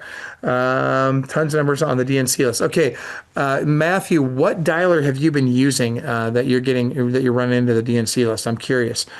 And depending on what Espresso. Okay, but they have the ability. Espresso Agent has the ability. It's one of my favorites actually. I love Espresso Agent and Land Voice are especially good for expired listings. Now and RedX is also very good. That said, all of them have the ability to scrub against the do not call list. Now, if you're getting people saying, don't call me, I'm on the do not call list, but you called them and when you scrubbed it, it wasn't on there, that means they might have another phone number that's on the DNC list, but that number that you called is not on the DNC list. So you're good, right? You're not going to get in trouble for that. But what I would suggest to you is always scrub those through the DNC list. And by the way, somebody just asked if the 17 lead sources are expensive. And the fact of the matter is a lot of them are free. A lot of those are referral-based lead sources where you don't even pay unless you close a transaction. Then you just pay them a referral fee. So no, there's free ones, there's paid ones, there's referral fee based ones. There's all kinds of stuff in there. And again, those of you that opted in for that now, I'm going to actually give you 31 of my favorite lead sources right now. Okay. All right. So let's talk about follow-up. Okay. Follow-up is important. Just everybody thinks that lead generation is the most important. And my pleasure, Teresa. But I got to tell you that lead follow-up is even more important than the lead generation. And it's where most people are dropping the ball. So let's talk about what that looks like. From a lead follow-up standpoint, there are two keys. Number one is speed to lead. Number two is tenacity of follow-up. Write those two things down, speed to lead and tenacity of follow-up. Now, how fast do I need to get to my leads? Everybody type in your chat. How many minutes do you have to get to a lead? Okay, I want to see it in number of minutes, number of hours. Yeah, but we'll just go with minutes first. So I see 5 minutes, ASAP, 3 minutes, 5 minutes, 1 hour, 3 to 7 minutes, less than a minute. Okay, ASAP. And what does ASAP define that, Spencer? What does that mean? All right, 1 second, 0.1 minute, Ryan says. All right, so here we go, guys. Here's the bottom line. You need to get to every single lead within 30 seconds. Okay, that needs to be your number. In fact, did you know I see a lot of people typing in 5 minutes, okay? This is the most common answer I get. And Anna, you're going to be shocked to hear, but it's true, and I want you to listen closely. If you wait 5 minutes or longer, so when you hit that 5-minute mark, your chances of ever getting voice-to-voice with that lead they plummet by a whopping 900%. 900%. Let that sink in. Guys, you are 9 times more likely to never be able to get on the phone with somebody if you wait more than 5 minutes. Yeah, Anna's got the skeletons in there. She's like, oh my gosh, that's bad. That's not good. And you're right, it's not good. And so guess what? We got to reach out to these people in the first 30 seconds. In fact, I'll tell you the best teams in the country, the ones that are making the most money, guess what they do? They're calling their leads in the first 16 seconds. Their speed to lead is 16 seconds or less. Now, I can tell you the number one team in the country years ago in 2021 was Robert Slack team, right? They did 6,600 transactions that year, I believe. And their average speed to lead was 16 seconds. Their goal was to get down to 8 seconds. Okay. Guys, I'm telling you, speed to lead is mission critical. Okay. Now, that means lead comes in, I'm calling it within the first 16 seconds. Guys, when a lead comes in, you shouldn't even be looking it up. Just dial the freaking phone. You can look it up while it's ringing, okay? You've got the name and the phone number there. Just hit send, call it, and go, okay? Now, the next thing that's really, really important, and this is another one that people get really wrong, is the tenacity of follow-up. There are 7 different ways that we follow up, and then there's a frequency schedule that I want you to follow. And this is going to be uncomfortable for most of you, okay? So what's the frequency? So I want to make sure, or sorry, not the frequency, but the methodology, okay? What are the methods that we're going to use to follow up with people? There's 7 of them. Write these down. Phone, text, email, video text, video email, phone, text, email, video text, video email, phone, text, email, video text, video email. And by the way, Camille's going to be typing these into the chat, so don't worry, you'll see them come up on your screen if I'm going too fast. But it's phone, text, email, video text, video email. Those are 5 of them, and it's not, I don't have 7 fingers, that's 5, okay? Or at least not on that hand. Now, that being said, here are the other 2. Number 6 is AI. So I got to use AI to follow up. All right, now there's 2 AI products that I really like out there. The best one is really expensive. It's called Ylopo, and it's about $3,500 a month to use it properly all in, okay? But it's really good. Now, the downside to Ylopo is they'll only let you use their system on their leads because they want to make sure they've opted in properly so they don't have any challenges down the road. And that's smart. I get that. And by the way, great company, great product. One of our former coaches, a guy that we met when he was in tier 2 and he started coaching with us, and we took him to 800 transactions a year. One of the best guys in the industry is a guy named Barry Jenkins. You guys might know Barry Jenkins. He used to be a coach with us. Anyway, he got tired of selling real estate and started focusing on the technology side and got a job with Ylopo. And so guess what? That's his predominant gig right now, as he's working for Ylopo, and he's doing some stuff for Zillow now too and stuff like that. But long story short, great guy, great technology, but it's pretty expensive. So if you're in tier 1 right now, I don't recommend it. Instead, I would recommend for you guys a product called Black Hat. Black Hat. Now, Camille, I don't know the URL for the Black Hat product, but can you, I'm sure, I think it's just clubwealth.com/Black Hat, but could you check that for me, Camille? And if that is accurate, could you just type in the right URL there for people that want to learn more about it? But I'll tell you this, Black Hat's great. It's only $400 a month, and certain lenders, by the way, my daughter is one of them, will pay for half of it for you if you're giving, if you're just using them as one of your preferred lenders. And so if you'd like more information about that, DM me, or you could just put it in the chat, just type in mortgage in the chat and I'll get you connected with Madison. She works every state except for New York and Massachusetts. She's in every other state. And you're right, Black Hat. Well, you can have Black Hat in New York. The problem is that Madison doesn't work in New York, and so she won't pay for half of it. So you got to pay full price for it. It's $400 a month. It's a great product. What it does is when you contact when you get a lead that comes in, let's say an internet lead comes in, Black Hat's going to automatically text message that lead. It's going to automatically engage in a conversation with them. They're going to think they're talking to your assistant via text. They're not going to be able to tell the difference. And I'm telling you right now, like it's going to buy you time. That's really important, because what happens if you're in an appointment when the lead comes in, you can't be like, hey, can you hold on a second? This might be a better lead, right? Like that would be rude. You're not going to do that to somebody. And so what do you need to do? It's really important that you've got some way of connecting with these people while you're in that appointment, especially if you're a solo agent, which, by the way, you guys tell me, I need to know this. How many of you are solo agents versus a team? If you're a solo agent, I want you to type solo in the chat. If you're on a team or building a team, I want you to type team in the chat, okay? Yeah, okay, well, a lot of team members. Oh, good. Team agents, team leaders, good. Got quite a few stuff. So it's a good mix. Oh, there's a good mix of both of you. Okay, so here's the bottom line. If you're not on a team, then you got to make sure that you've got technology in place to help buy you some time there. Kimberly, broker. Hey, you know why we call them brokers, right, Kimberly? because they're broker than the rest of us. Kimberly, listen, if you're not going to build your brokerage to at least 300 people, I'm going to recommend focus on building a team instead of a brokerage. You make a lot more money. I had a client one time. I'm not going to tell you who it is. It was Brandon Landro. But I coached him for 4 years. This guy's paying me thousands of dollars a month for 4 years. He's a broker owner, right? He's doing about 400 transactions a year as a brokerage. And I told him for 4 years, I'm like, Brandon, you got to stop being a brokerage and you got to start being a team. It's a very different ball game. And guess what happened? When he made that, finally about 4 years in, he's like, well, gee, Michael, I guess if I'm paying you this much money, I should probably start doing what you're telling me, right? I said, well, that'd be a good idea, bro. And so then he finally made the switch. He finally started focus on building a team instead of a brokerage. Guess what? More than doubled, actually almost tripled his income that year, his net income, had more agents that joined the team now and were happier because of the way he was providing service, et cetera, and did more transactions. And the only thing he changed was he changed the model from brokerage to team.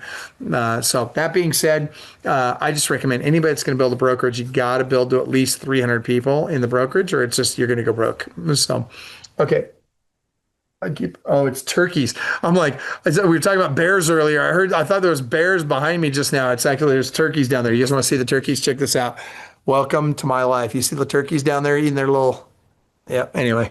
I love it up here. It's great. It's a rough life. All right. So that being said, if you'd like to get some more information, if you'd like to get information on how Madison will pay for part of that. By the way, when you're doing Black Hat, it comes with the Follow Up Boss CRM for free, and that's already built out the way that my son, who's the #1 listing agent in the country right now, for many of you know Austin. It comes built out the way he's got his built out. Also, when you're using Madison as one of your preferred lenders, she will literally let you use her ISA team. And so she's got a full ISA team. They will make calls to all your leads that come in. They'll get them on the phone. Once they get them on the phone, they'll warm transfer them to you. If you don't answer, they'll just set an appointment for you, right? You can't touch that for $197 a month. You can't get that anywhere else. So you're getting the ISA team, you're getting Black Hat technology, you're getting the Follow Up Boss CRM. Now, you don't have to use Follow Up Boss. It will work with any CRM you're working on or that you're working with. But you can get Follow Up Boss for free at that point, and it's the #1 CRM out there right now, so why not get it for free? Madison's contact info, William, if you just, what we'll do is we'll have her reach out to you. So type lender in there, and also do me a favor, put your phone number in there, and I'll have her reach out to you, okay? All right, and thank you for that, William. I appreciate that. And like I said, she's in every state except for New York and Massachusetts. All right, number 7, the number 7 thing you guys need to do to connect with people. And here's the deal, guys. Everybody thinks I'm joking when I tell you this one, but I'm not. It's real. It's legit. Sherry, I love that. That's a nice compliment. Thank you for that. She says, I love Madison. We love her too. She's great. In fact, she just closed a refi for me on a duplex. She's doing a HELOC for me on the house I'm in right now. She does hard money loans. She does, like, give her your crap, guys. Give her your garbage. Give her the stuff nobody else can do. Watch her perform. She does it. She did the loan on the house that Ryan and I own together. Dude, she's good. Like, when it comes to investment properties, you're never going to find anybody better. She's the best. And you're never going to beat her rates. She is killer. She brokers to over 200 different lenders. I can't say enough about her. All right, number 7, here's the big one. It's Facebook stalking. Now, everybody thinks I'm kidding when I say this, but I'm telling you guys right now, you need to be Facebook stalking your clients. Now, what does this mean? If I have a client I'm having a hard time getting a hold of, the first thing I'm going to do is I'm going to reach out to them via direct message on Facebook. They're not going to see that. William, I didn't realize that. Holy cow. Camille, can you do me a favor? I need you, while we're on the call here, I need you to get William and Madison connected. Will you do that for me, Camille? Camille, just type in yes in the chat so I know you heard that one. I want to make sure we're on top of that. William, that's my fault for dropping the ball on that. I appreciate that, and I'm glad you brought that up. I will make sure that you are in contact with her today. If you don't hear from her today, you're going to message me, and you got me on Facebook, I'm guessing, William, so send me a Facebook message. But just send it to Michael Hellickson, my personal profile, and brother, I will take care of it. I will make sure you're connected. I appreciate that. All right, so here's the deal. They're not going to see the Facebook direct message when you send it. It's going to go into their filtered messages. So then what I'm going to do is I'm going to go into their feed.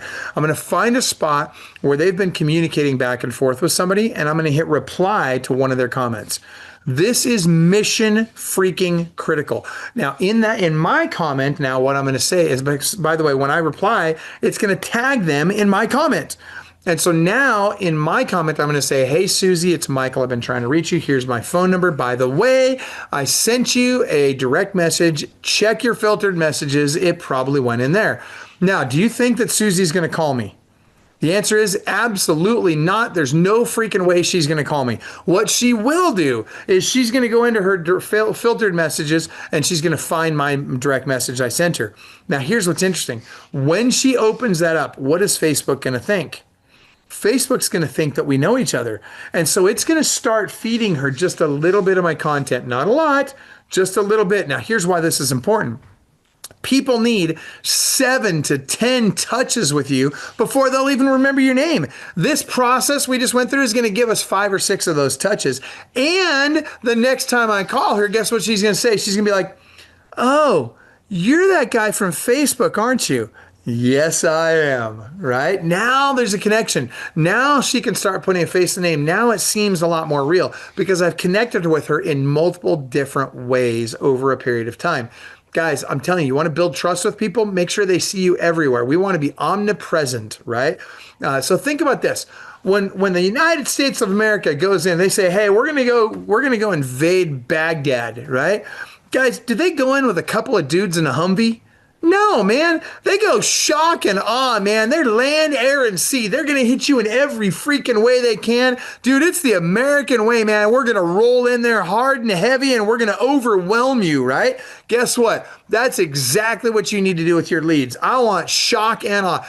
Now, watch this. Write that on your notes. Shock and awe. That's how we follow up with people. When you do that, all of a sudden, it's like, look, everybody else starts to fade by the wayside. First of all, most agents suck at follow-up anyway. Most of them won't even follow up at all. But even the ones that do are going to fall by the wayside because guess what's going to happen? You're going to be the one hitting them from every angle and over a longer period of time. So let's talk about that next. Let's talk about frequency because frequency matters, okay? So we're going to follow up with them one of those 7 ways or more, ideally more than one of those 7 ways on the following schedule. Write this down. It's called the Club Wealth Rule of 3. The Club Wealth Rule of 3. Write this down. 3 times a day for the first 3 days. 3 times a week for the next 3 weeks. 3 times a month for the next 3 months. 3 times a year for the next 3 years. I'll give it to you again. 3 times a day for the first 3 days, 3 times a week for the next 3 weeks, 3 times a month for the next 3 months, 3 times a year for the next 3 years. Oh, look at that. Camille put it in the chat so you guys can copy and paste that somewhere. Okay. Guys, I'm telling you right now, first and foremost, if we follow up with people that frequently, how many of you think we're going to upset some people? Type in upset in the chat if you think we're going to upset some people by following up with them that frequently. Be honest. I'd love to know how many of you feel that way. Okay. If you think we're going to upset them, type upset in the chat. There's some honesty. Look at you guys. Thank you. Sherry's like, they're going to ghost you, right? Like that girl in high school. Yeah. Right, guys? And by the way, we know how that is, right? And by the way, guys, if the girl ghosts you or if she says, you know, it's not you, it's me, bro, it's you. I got news for you. All right. That being said, yeah, we're going to upset some people. Who freaking cares? What did they think was going to happen when they filled out that form on the website? Of course you're going to follow up with them. In fact, they'd be mad if you didn't follow up with them, guys. So here's the key. We need to be more tenacious about follow-up, not less than tenacious, right? In fact, the National Association of Realtors does a survey every year, and what they found is they ask the consumers, what upsets you most about real estate agents? And the number one complaint they get, can anybody guess what it is? Type into your chat if you think you know what the most common complaint they get is. It's lack of follow-up, guys. It's that people aren't, it's lack of communication. That's exactly right, Matthew. That's actually exactly how it's phrased. It's lack of communication. But guess what they never say? They called me too often. That's never a complaint that they have. Guys, the problem is you're not calling enough. Okay. So, and if you upset somebody, let's say you call somebody up and you get that guy on the phone. I hate real estate agents. You guys suck. Don't ever call me again. Right? What do you say? What do you do? Do you put him on your DNC list? No, I'll tell you what I do. I hang up the phone. I say, man, I'm so sorry. I hope you have a better day. I wish you all the best. Hang up the phone, right? Then I call him back 2 weeks later. Why? Because number one, they're probably in a better mood 2 weeks later. You don't know what happened that day. Maybe they got in a fight with their wife. Maybe she left and she took the dog and the F-250 with her, and he's mad about the dog. You just never know, right? I'm just saying, like at the end of the day, you got to make sure that you give it enough time so he's in a different headspace for the call. Now, the other thing that's going to happen is he's forgotten who I am by this point. So I get another bite at the apple. He doesn't even remember me. I guarantee you guys, like we all think that everybody's going to remember us. Most of them don't, okay? So I call him again. All right, now, let's talk real life scenario. So I get a lead. First of all, if you guys are not getting internet leads, you need to. 92% of all buyers start their search where? Online. And fully 72% of those work with the first agent they come in contact with that doesn't drop the ball on follow-up. So guess what? You need to be getting online leads and you need to follow up tenaciously with them, okay? Now, that being said, let's assume I get a lead comes in online, okay? What do I do? First thing I'm gonna do is I'm gonna call them. Immediately, again, I wanna be under 16 seconds, okay? So I immediately call, then I look it up while it's ringing. Now, if they don't answer, what do? Hang up the phone. Do not leave a message. Do not send a text message. Instead, all I'm gonna do is call them right back. It's called a double dial. Write that down, double dial. Double dialing is super important, you guys. And by the way, here's the number, 33%. 33% of the time. By the way, I just got a message here. It looks like Madison and William are connected. I'm glad to hear that you guys connected. Thank you for doing that, Camille. I appreciate you being on top of that. And William, my apologies. That was my ball drop. I apologize for that. Thank you for being patient with me. All right, that being said, 33% of the time, they'll pick up the call on the second attempt. Now, that doesn't sound like a big number, guys, but I want you to think about this. That's massive, or should I say, it's huge, right? Sorry, I don't mean to, it's the best call ever. There's never been a call like it. There's never going to be another call like it. We're probably the only country in the world that's made calls in this way. I'm sorry, I couldn't resist, but I'm just telling you right now, it really is that big a deal. Why? Because when you get 33% of the people to pick up the phone on that second call, guess what happens? You just shave down months of following up with that person before you're finally going to get a hold of them, and you just jump the line ahead of every other real estate agent out there. This is very, very, very important, you guys. I can't stress this enough. That double dial is critical. Now, if they don't answer the phone on the second dial, then we're not going to leave a message. We're going to simply send them a text, and I want you to write the words down that you're going to put in the text, okay? It's just 3 words. Is this whatever name they registered with? Is this Susie? Okay. Now, she's going to get this text message and she's going to reply back, yes, who is this? Or simply, who is this? When she says that, here's what I want you to reply back with. Calling you now. Now, ladies, I want you to think about this. Watch this. If you guys have kids, type in kids in the chat. I want to know how many people have kids. Men and women. How many of you have kids? Okay, right. Type in kids in the chat. All right, we got kids, kiddos. Kids times 4. Oh my gosh, Chess, didn't you hear about the rule? You're never supposed to let them outnumber you, man. That's how you end up duct taped to a chair. I'm just throwing it out there. All right, anyway, that being said, we always tell people we never knew what true happiness really was until we had kids. And by then it was too late. I'm just kidding. If you have kids, though, you know what I'm talking about. I'm just joking, though. We love them now that they're profitable. Yeah, all right. Anyway, is that terrible? No, I don't know. Anyway, long story short, guys, I want you to think about this. If you have kids and you get a call from a number you don't recognize, you don't answer, they don't leave a message. They call you right back. You don't answer, they don't leave a message. Then they send you a text. Is this your first name? You respond back, yes, who is this? They come back with calling you now. What are you thinking?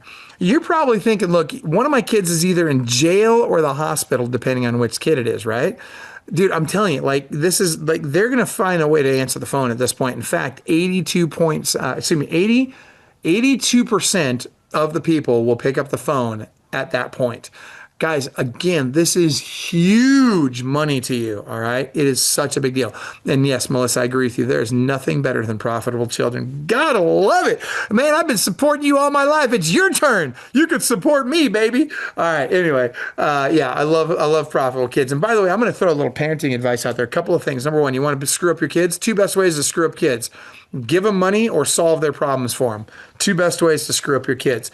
I'm gonna give you another piece of advice. Guys, Best thing you can do is get your kids into the business that you already know. You can give them a decade head start. Get them into this business. Teach them the business.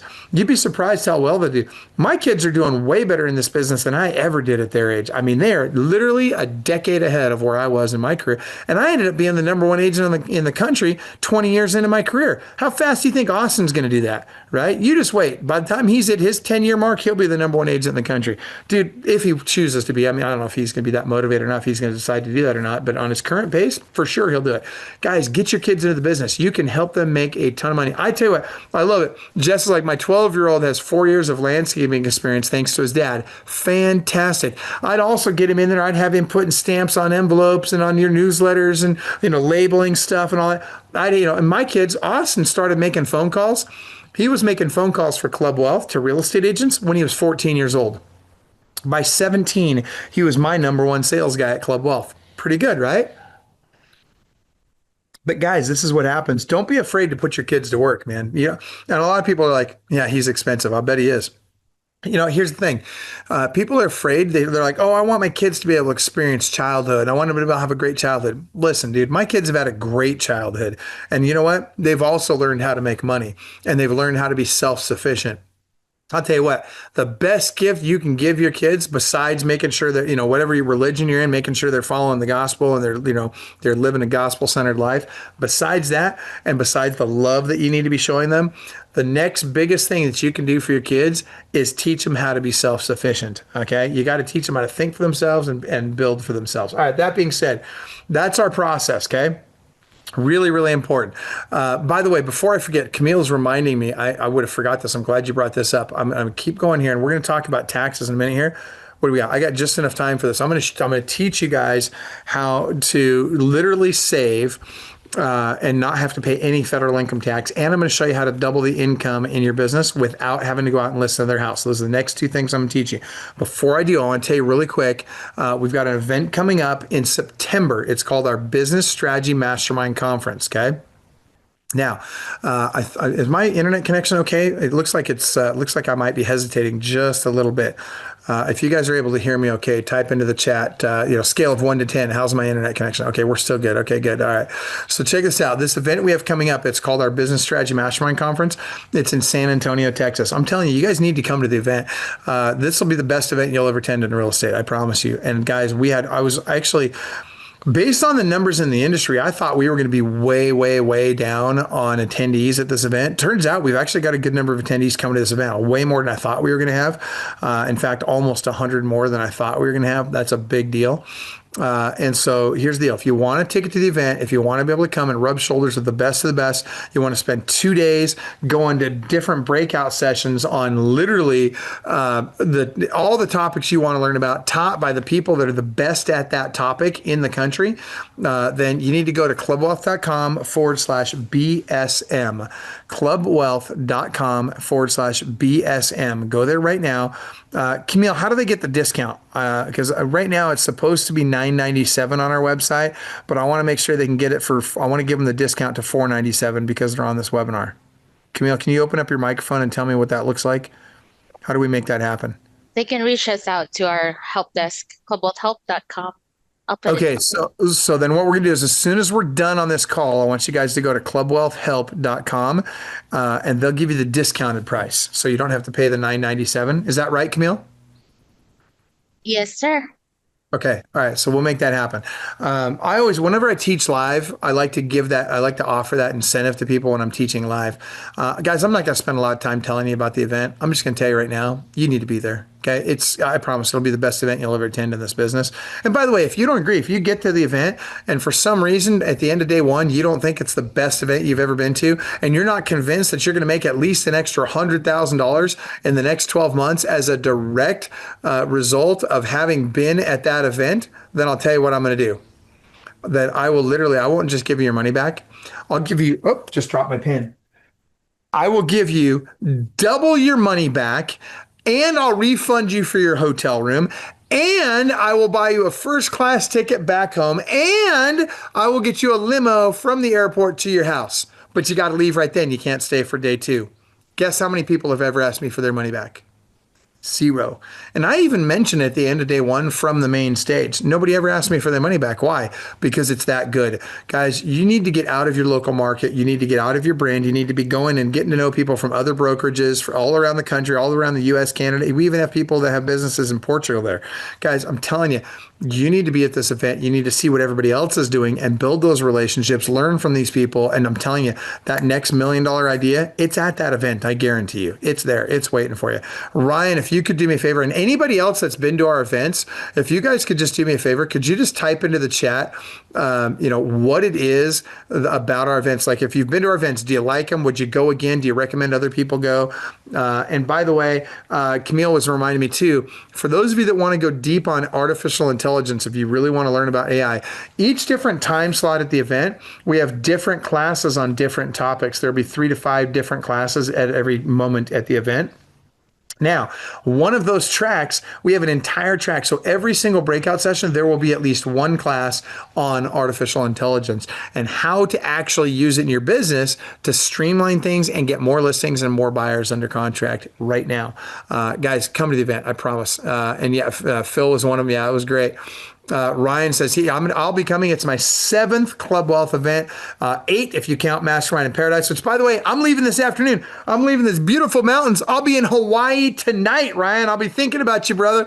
We're going to be on Kauai this time. But that said, they are always full of great value. I appreciate that. I'm just reading Ryan's comment here. I just went through a recording and a lesson in my workbook from Listing Agent Bootcamp. Guys, I'm telling you, get to the event. And by the way, if you can swing it, you want to upgrade to VIP, I promise you'll be glad you did. I don't have time to tell you about all that. I want to get to the taxes and I want to get and showing you how to not pay taxes anymore. And so I'm just going to tell you, get your ticket. The other thing is, those of you that are interested in coaching with us, here's the deal. I want to help you. Okay. And by the way, some of you may have been a coaching client in the past. Maybe you're ready to come back now. Some of you may be brand new to it. Maybe you're hearing about us for the first time. Listen, guys, we have 2 options. We got our one-on-one coaching, which, by the way, best one-on-one coaching in the business, bar none. We're not the cheapest. Ryan is in our one-on-one coaching program. Is anybody else? I'm trying to go through the names here. It's hard for me to read the names and teach at the same time. But I'll tell you, if you're interested in learning more about our one-on-one coaching program, all you need to do is just type in one-on-one in the chat. And what I will do is I will have one of my team members reach out to you and I'll have them explain to you a little bit about one-on-one coaching. Anna said, I used to be in the one-on-one and it was great. Well, Anna, we'd love to have you back. And thank you for that testimonial, by the way. We would love to have you back. And we have a lot of people. This is very frequent, by the way, especially lately. We've had a lot of people just in the last 30 days come back to Club Wealth that were with us in the past. But anyway, long story short, guys, if you're interested in learning more about that, just type one-on-one in the chat or send me a direct message or whatever, and we'll get to you. I see I've got a couple of direct messages on it right here. That being said, if money's tight and you're thinking, gosh, I'd love to go deeper, but I just don't have a bunch of money right now, start with our group coaching program. Just do the group for $97. It's actually, let's back up. Normally it's $97 a month. When I do live events like this, I'll let you do it for $77 a month. Rhonda says, hey, me too, but I had some medical issues come up. Now she's in group coaching. And thank you for that, Rhonda. I hope you're really enjoying the group coaching. And she said she's working her way back to one-on-one though. Well, we'd love to have you back in the one-on-one. In the meantime, that group coaching program's off the charts, isn't it? Ron Anderson teaches that. David's in our group coaching program. Ron teaches that. He crushes it. Honestly, I think he's the best coach in real estate today. I don't think anybody's better. The guy is he's the people whisperer. He knows everything about real estate, and he is just really good at getting the best out of people and getting them moving in the direction they need to move. All right, that being said, hang on, I got to double check my battery. Okay, we're good. And thank you for that, Rhonda. She's saying a lot of value in the group coaching. All right, let's talk about taxes. I want to talk about taxes. And if I'm forgetting anything, Camille, feel free to remind me and I'll tell them about whatever else you want me to tell them about. But guys, I want you to stop paying federal income tax. Now, by that, I don't mean just don't pay your taxes. That's not what I'm talking about. What I'm saying is most of you, in fact, if you paid federal income tax in the last 3 years, in any one of the last 3 years, if you paid any federal income tax, I want you to type in tax in the chat. Okay? Type in tax in the chat. I want to see how many of you paid federal income tax in any of the last 3 years. Oh my gosh, look at all these people. Lots of you paying taxes. Okay. So here's the deal. There are three ways to avoid paying federal income tax forever. You should never have to pay federal income tax again. And here are the three ways. Number one is called straight line depreciation. Okay, straight line depreciation. Now, you got to buy some real estate, right? Frankly, guys, in fact, write this down. Right, put this on your note paper. Okay? Be my own best client. Be my own best client. Guys, you need to become your own best client. Okay. And I'm telling you guys, this is really, really important. And by the way, David, you are not going to need Social Security if I have my way. Okay. I want to make sure that you don't need Social Security because you've got way more than enough money coming in from your investments. And I'm not talking stock market, I'm talking real estate. I want to make sure you've got way more than enough money coming in off your real estate to not only support your lifestyle, but to support a lifestyle that's worth living, right? I want to have you be able to make enough money in retirement that you can live like you've never lived before. And I don't want you putting retirement off until you're 65 years old if you can help it, right? I'll give you an example. I'm 52 today. I'm pretty much retired, right? I mean, I could be completely retired, but I like what I do. So my wife and I are working kind of part-time now. It's kind of what we do, right? Like we're getting up, we're going to go to Hawaii tonight, and we're going to be there for a few days. Then next week, we're going to go teach some seminars in California, Arizona. And then we're going to come back, we're going to take another week off. And actually, I think we take 2 weeks off then.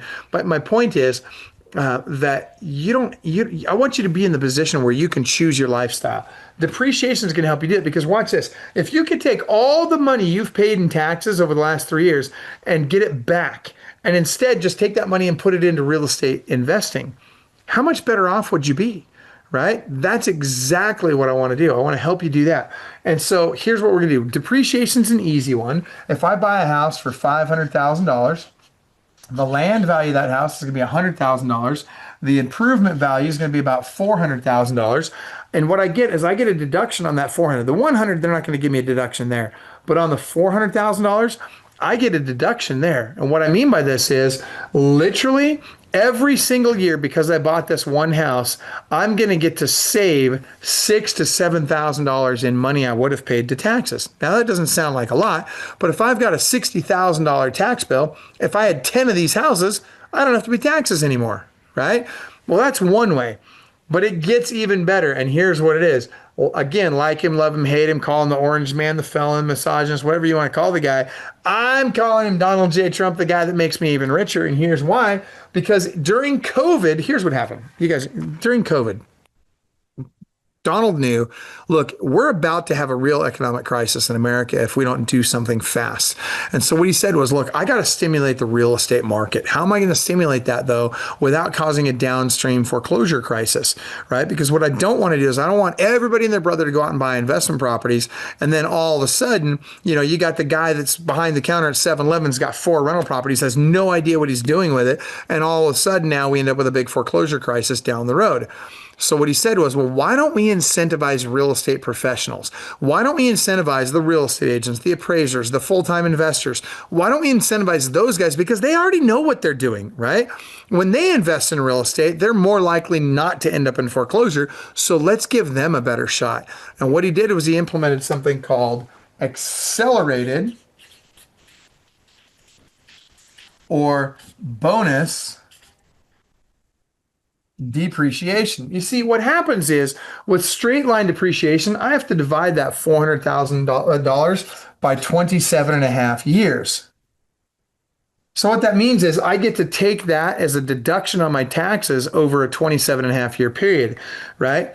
But I can accelerate this with this new accelerated depreciation. What the Donald said was, let's let the professional real estate agents and investors and appraisers and those kind of folks, let's let them depreciate that thing in years 1 to 15, most of it in year 1.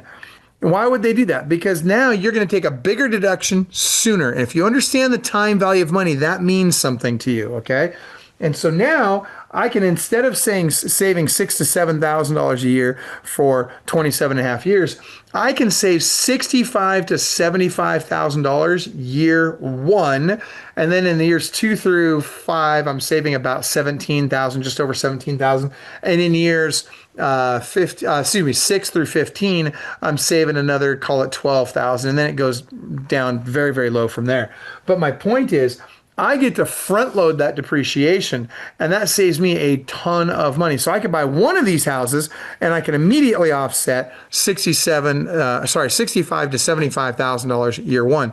So every year, if I just bought one of these houses, for most people, you're not gonna have a tax burden, right? So you just keep taking that money and you go buy more houses with it. Guys, this is such a big deal. It's huge. Okay. You got to be doing this.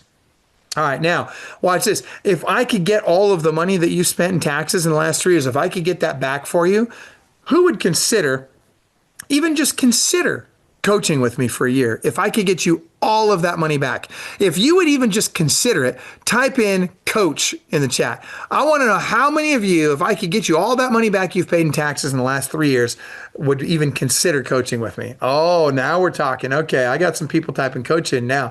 Check this out, guys.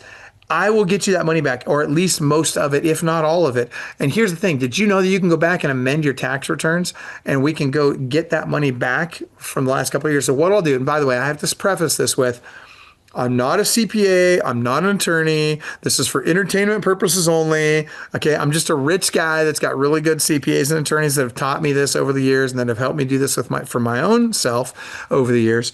And so what I will do is I will refer you to the guys that I use. Okay. And I will help you. I'll even jump on a 3-way call with you and with them to walk you through exactly how this works and make sure they've got you on the right track. Okay. But I'll tell you this, end of the day, let's get that money back. Okay. This is huge. Okay. All right. And if there's any questions, I'm almost at time. So I want to teach you one last thing before we go. Okay. Now, the third way, actually, I want to teach you two things because I really want to teach you the third way. Okay, I'll do it fast. So when you're really, really rich, you know what really rich people do? And I'm not going to go through the whole process in this. I actually do a webinar twice a month. I do a Friday morning and a Saturday morning. They're at like 8 a.m. Pacific. Jump on the webinar. If you want to learn more about investing in real estate, if you want to learn, and by the way, you can bring your clients to this. I'll get them all excited about investing in real estate and you go out and sell them a bunch of houses. Okay. And I don't get paid for that. I'll just do it. Why? Because if I do enough of this good stuff for you, guess what you're going to do? Like Rhonda and Ryan and all the others on the call, you'll end up just coaching with us at some point. Right. So I'm happy to do it. Even if you didn't coach with us, I'm happy to do it because I want you to make money. I want you to go invest in real estate. But here's the deal. Camille, could you put the link to she's so far ahead of me. Go to jvpartnerzoom.com. I do about an hour-long webinar. It's just on investing in real estate and building wealth through real estate investing and how to avoid taxes in that process. The short thing I'm going to tell you here, though, is the way that the really rich people avoid paying taxes is they don't take money out of their rental properties. They don't take it in cash flow, right? They take all the cash flow from the rental properties, they dump it back into the properties, and when they want money, they just borrow it. Case in point, Austin and I, my son and I, we have a duplex that we own together in Memphis, Tennessee. And rather than taking a whole bunch of cash flow out of that, because when you have cash flow, you have to pay taxes on it. So we just borrowed the equity out of that property and we used that instead, and you don't have to pay taxes on borrowed money.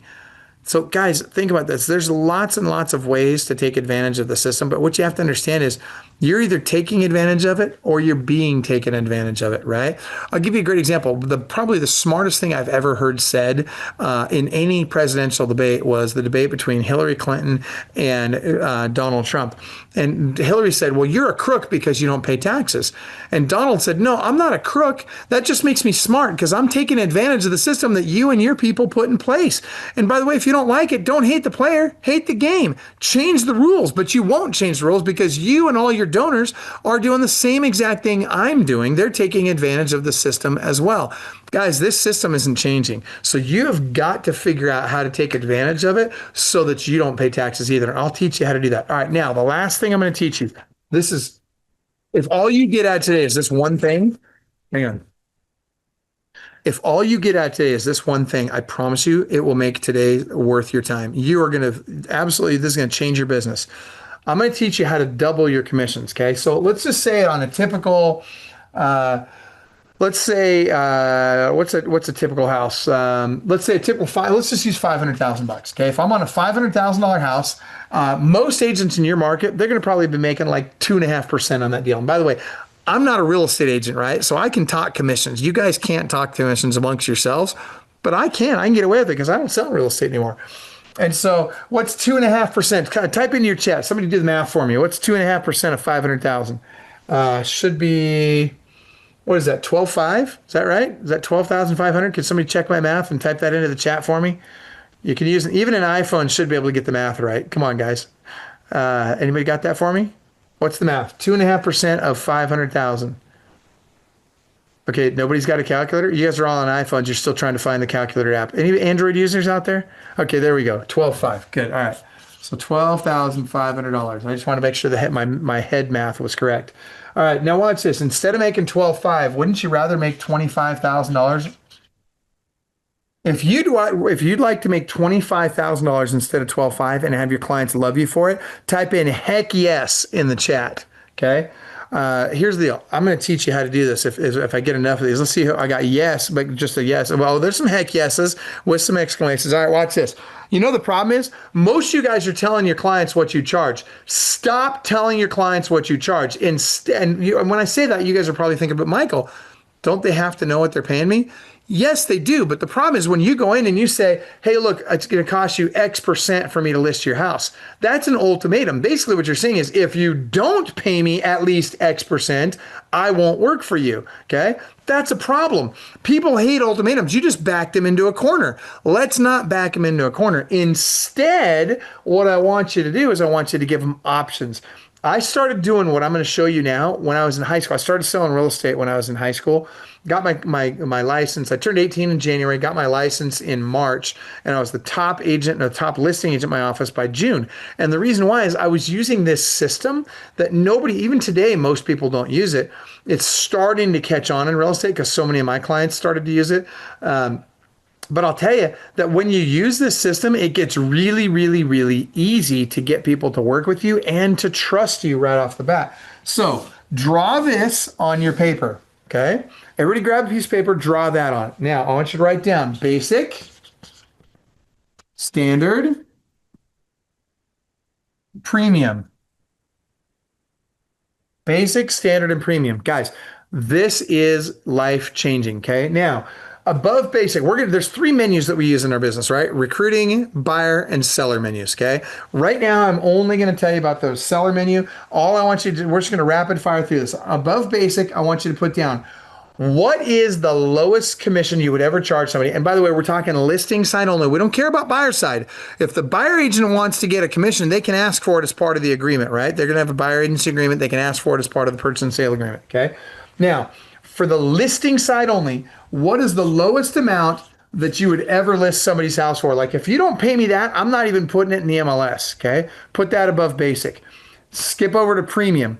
Above premium, I want you to write down, what is the most amount of money you would ever charge? Like I couldn't in good conscience charge you more than that. Put that above premium, all right? Now, this is where it gets really interesting. Above standard, I don't want you to write this down yet, but I want you to write down what is it you really want to charge? And here's the thing. It needs to be at least 1% more than you're currently charging. Why? Because I'll be darned if you're going to leave our webinar together today without making extra money just because you happen to be here, okay? Whether you sign up for the event or not, whether you sign up for coaching or not, you're going to walk out of here, literally, whether you sign up for anything or not, you're going to make sure you walk out of here making at least double the commissions that you've been making. How's that? Because here's what I want you saying. Man, I can't imagine if Michael's willing to do that when he's working for free for me. I can't imagine how much I'm going to get out of it when I'm paying him for coaching. All right. So watch this. Now, what do I have to do to list a house? I got to put it in the MLS, right? Then in order to do that, I got to take at least one photo of the front of the house. I'm also going to put a lockbox on the front door, right? I'm going to put a sign out front. And if I'm in the South or in Utah, right, I'm going to pray and hope that somebody else sells it because Lord knows I'm not gonna, right? I hate to say it, but that's most agents' marketing plan, right? All right, there you have it. So what else can be done? We're going to fill the rest in with what can be done, all right? So I could do open house times 1 here. I might do open house times as many as it takes over here. I might do black and white flyers here. I might do a full color brochure over here. I might do social media marketing. I mean, whatever you like, start typing in the chat. What are some other things we can do? I might do video. I might do pro pictures here, pro photos. I might do drone, 3D, floor plan. I might do staging. Okay, there's all kinds of stuff you can do. Okay, now here's the thing. Yeah, there you go. Thank you for typing that in, Anna. I love it. Virtual walkthrough. Absolutely. Guys, I want you to go to ChatGPT or whatever AI program you're used to using. And I want you to ask it, what are all the things a listing agent can do to bring value to the seller? And then I want you to use that to fill in your menu. Okay. And I want you to fill in this menu as completely as possible. And I want you to stack more and more value as you go to the right. Now, here's the thing. If I had a bottle of water, let's say that this was a bottle of water. It's actually water, but it's not a bottle. But anyway, let's say you were in the, well, first of all, let's back up. Would you pay me $5 for this? Or 100 or 10 or 20? Probably not, right? For just the water inside it. But guess what? If you were in the desert and you were absolutely desperate, you hadn't had water in 2 or 3 days, and you were going to die of thirst if you didn't get the water in that, would you pay me $5 for it now? Would you pay me 100? Would you pay me 500? You'd pay me every dollar you had, wouldn't you? Just to get that drink because you knew it would be the thing that would save your life. Well, guys, write this down. Price is only an issue in the absence of value. Price is only an issue in the absence of value. Okay. Now, here's what I want you to do. I want you to learn how to sell this because if we stack as much value as we can in here, now price isn't going to be an issue, right? Because we've shown them enough value that they're willing to pay whatever it takes to get that value. Okay. Super straightforward. Now it gets even better. If I've got my menu built out right, now I learn how to sell it correctly. Everybody signs. So here's how we do it. So you guys are my seller.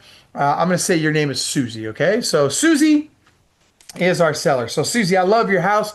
Shows really well. You've taken great care of it. I got to tell you, it's a great neighborhood, great floor plan. You're pricing it well. Honestly, I'll be honest with you, Susie, I don't think you need to put it at this premium price to get it sold. In fact, I'd rather just go ahead and put that money in your pocket. So if it's okay with you, should we just go ahead and put that money in your pocket and just cross that one off? Okay, fantastic.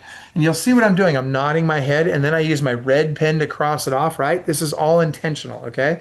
Now I'm going to come back to basic and I'm going to say, Susie, that being said, I'm a little concerned about the market right now. As you know, as we've discussed, the sales are down literally 28 to 38% year over year, depending on which market you're in, which neighborhood you're in.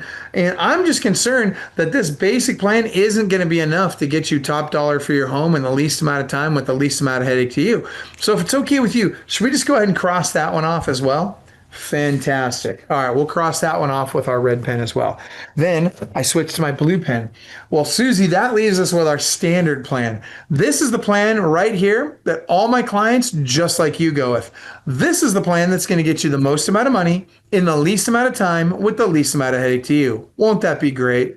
Fantastic. Are there any other questions before we get started on the paperwork? And Susie will say no. And you'll notice as I'm saying this, I'm shaking my head back and forth. Guys, what's more powerful, your conscious mind or your subconscious mind? It's your conscious mind, or excuse me, your subconscious mind, right? And it cannot tell the difference between reality and what you tell it to believe. So when I'm shaking my head back and forth, guess what she's doing? She starts shaking her head back and forth as well, and she instantly wants to say no. And what's easier? Is it easier to get someone to say yes or to get someone to say no? The answer is to get them to say no. People are conditioned to say no more often, right? Every time, I mean, how many times does a parent say no to a 5-year-old all day long? It's a lot, okay? Guess what? We are conditioned to say no. So don't fight it. Get them to say no. And when they say no, there's no other questions before we get started on the paperwork. Fantastic. Here's the property disclosure form. I go right to paperwork. I get their signatures. Now, if I get an objection at this point, she'll probably say, oh, but Michael, will you reduce your commission? And the first time she asks, I always answer it this way. No. Are there any other questions before we get started on the paperwork? Fantastic. Here's your property disclosure form. Now, if she asks me a second time, it'll usually come in the form of, but Michael, so-and-so said she would reduce her commission to X. Will you match it? Susie, I'm really glad you brought that up. Let me ask you a question. If an agent's not strong enough to negotiate for their own commission, what makes you think they're going to be strong enough to negotiate for the price of your home? Exactly. Are there any other questions before we get started on the paperwork? Fantastic. Here's the property disclosure form. All right, now I'm trying to get out of this light here. All right, here we go. It gives me an objection a third time. She says, well, no, really, Michael, I really want you to cut your commission. All right, so then I'll say, let's see if I can find the right spot. There's my sweet spot right there. Okay. So the third time she asked me, I'll make it very simple. I'll say, Susie, as we discussed, my listings sell on average for 5.25% more than the average real estate agent out there. What that means is, even if I charge you a full 2% more than every other agent out there, you're going to net 3.25% more with me than you will with any other agent out there. So I got to ask you, what's more important to you? How much I make or how much you make? Exactly. So are there any other questions before we get started on the paperwork? Fantastic. Here's the property disclosure form. Guys, I'm telling you right now, you pull that off, game over. You've got the listing more than 95%. It's almost every time you're going to get the listing. You should be literally running it at like 87 to 92% getting the listing just by doing that. Guys, I promise you, you can do this. You can do it right now. You can do it in your market. You can charge whatever you want here. And I'll tell you right now, I'm not going to tell you exactly what to charge. Unless you're a client of mine, then call me up and I'll tell you exactly what to charge. But I'll tell you this, guys. You should be charging a lot more than you are right now. I'm seeing across the board, all across the US and Canada. We called it when this whole lawsuit thing came out. Spencer's saying this works. It does. So Spencer's, you obviously learned this from me in the past, and I'm glad it's working for you. And it really does. It'll help you make way more money in commissions. We're seeing commissions going up on both the buy and the sell side all across the country. And this is exactly what happens when you finally get rid of all the weak agents in the business, which has happened here in this last year. And it's going to continue to happen over the next year, and only the strong will survive. And guess what? The strong make more money. And guys, when this market shifts again, you're going to have all these strong agents now that have learned to do this. They're going to have, that's exactly right. They're going to have confidence, Spencer, and they're going to take that confidence to not only get more commissions, but they're going to do it across a lot more transactions. Guys, I'm out of time. Here's what I want you to do. Those of you that are interested in learning more about the one-on-one coaching, type one-on-one into the chat. If you're interested in learning more about the group coaching, type group into the chat. And if you're interested in coming to the event, type event into the chat. And I will have my team reach out to you and we will get you that information. I appreciate you spending some time with me this morning. I hope that one day you guys will come up here and you'll get to spend some time in the mountains with me. Look at this place. Come on. Can you imagine? By the way, that right there is called the enchantments. We got down here. Oh, let's see. Oh, hold on.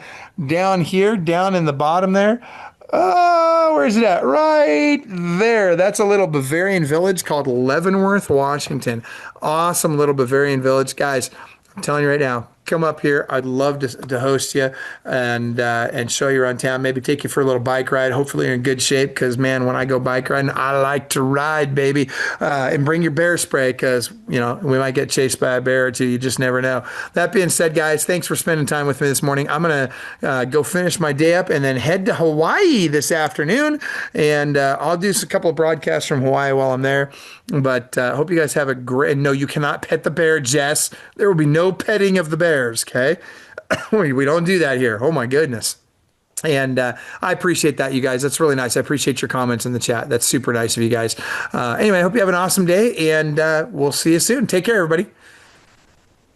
And thank you. I'll have a great trip. I'm excited. Anytime I can go to Hawaii with Tara, it's a good time, right? I can't. Our friends called me up yesterday and said, "Hey, why don't you come up and celebrate our anniversary with us?" And I looked at Tara. I'm like, "Dude, why don't we just work from Hawaii this week?" She's like, "Okay, let's go." And so we're gonna do it. What's nice about Hawaii is I can work from like 3 o'clock in the morning till 9 o'clock in the morning. I get my 6 hours of work in, and I take the rest of the day off. And I will. Hold on, who said that? Oh, Rhonda. I will definitely tell Tara you said hello. Thank you for that. And I love her too. Isn't she great? Everybody loves Tara and tolerates me. Anyway, so I'm like, heck yeah, man. Working in Hawaii is the best because by 9 o'clock I'm done with my day and I can go enjoy Hawaii. I just gotta make sure I get to bed, by 8 o'clock that night, and then I'm good. So anyway, guys. Have an awesome day. We'll talk to you soon. Take care. Club Wealth is the only coaching company on the planet that will literally guarantee that you will double your income or make at least an extra $100,000 your first year coaching with us, or we will give you 100% of your investment back. Click the link below, sign up for the appropriate tier level, and let's get you a strategy session today. And I promise you, I 100% guarantee you, promise you that you will walk away with a heart full of gratitude for the time that we took for you, because you got so much value out of that call. Schedule your strategy session today. I promise you'll be glad you did.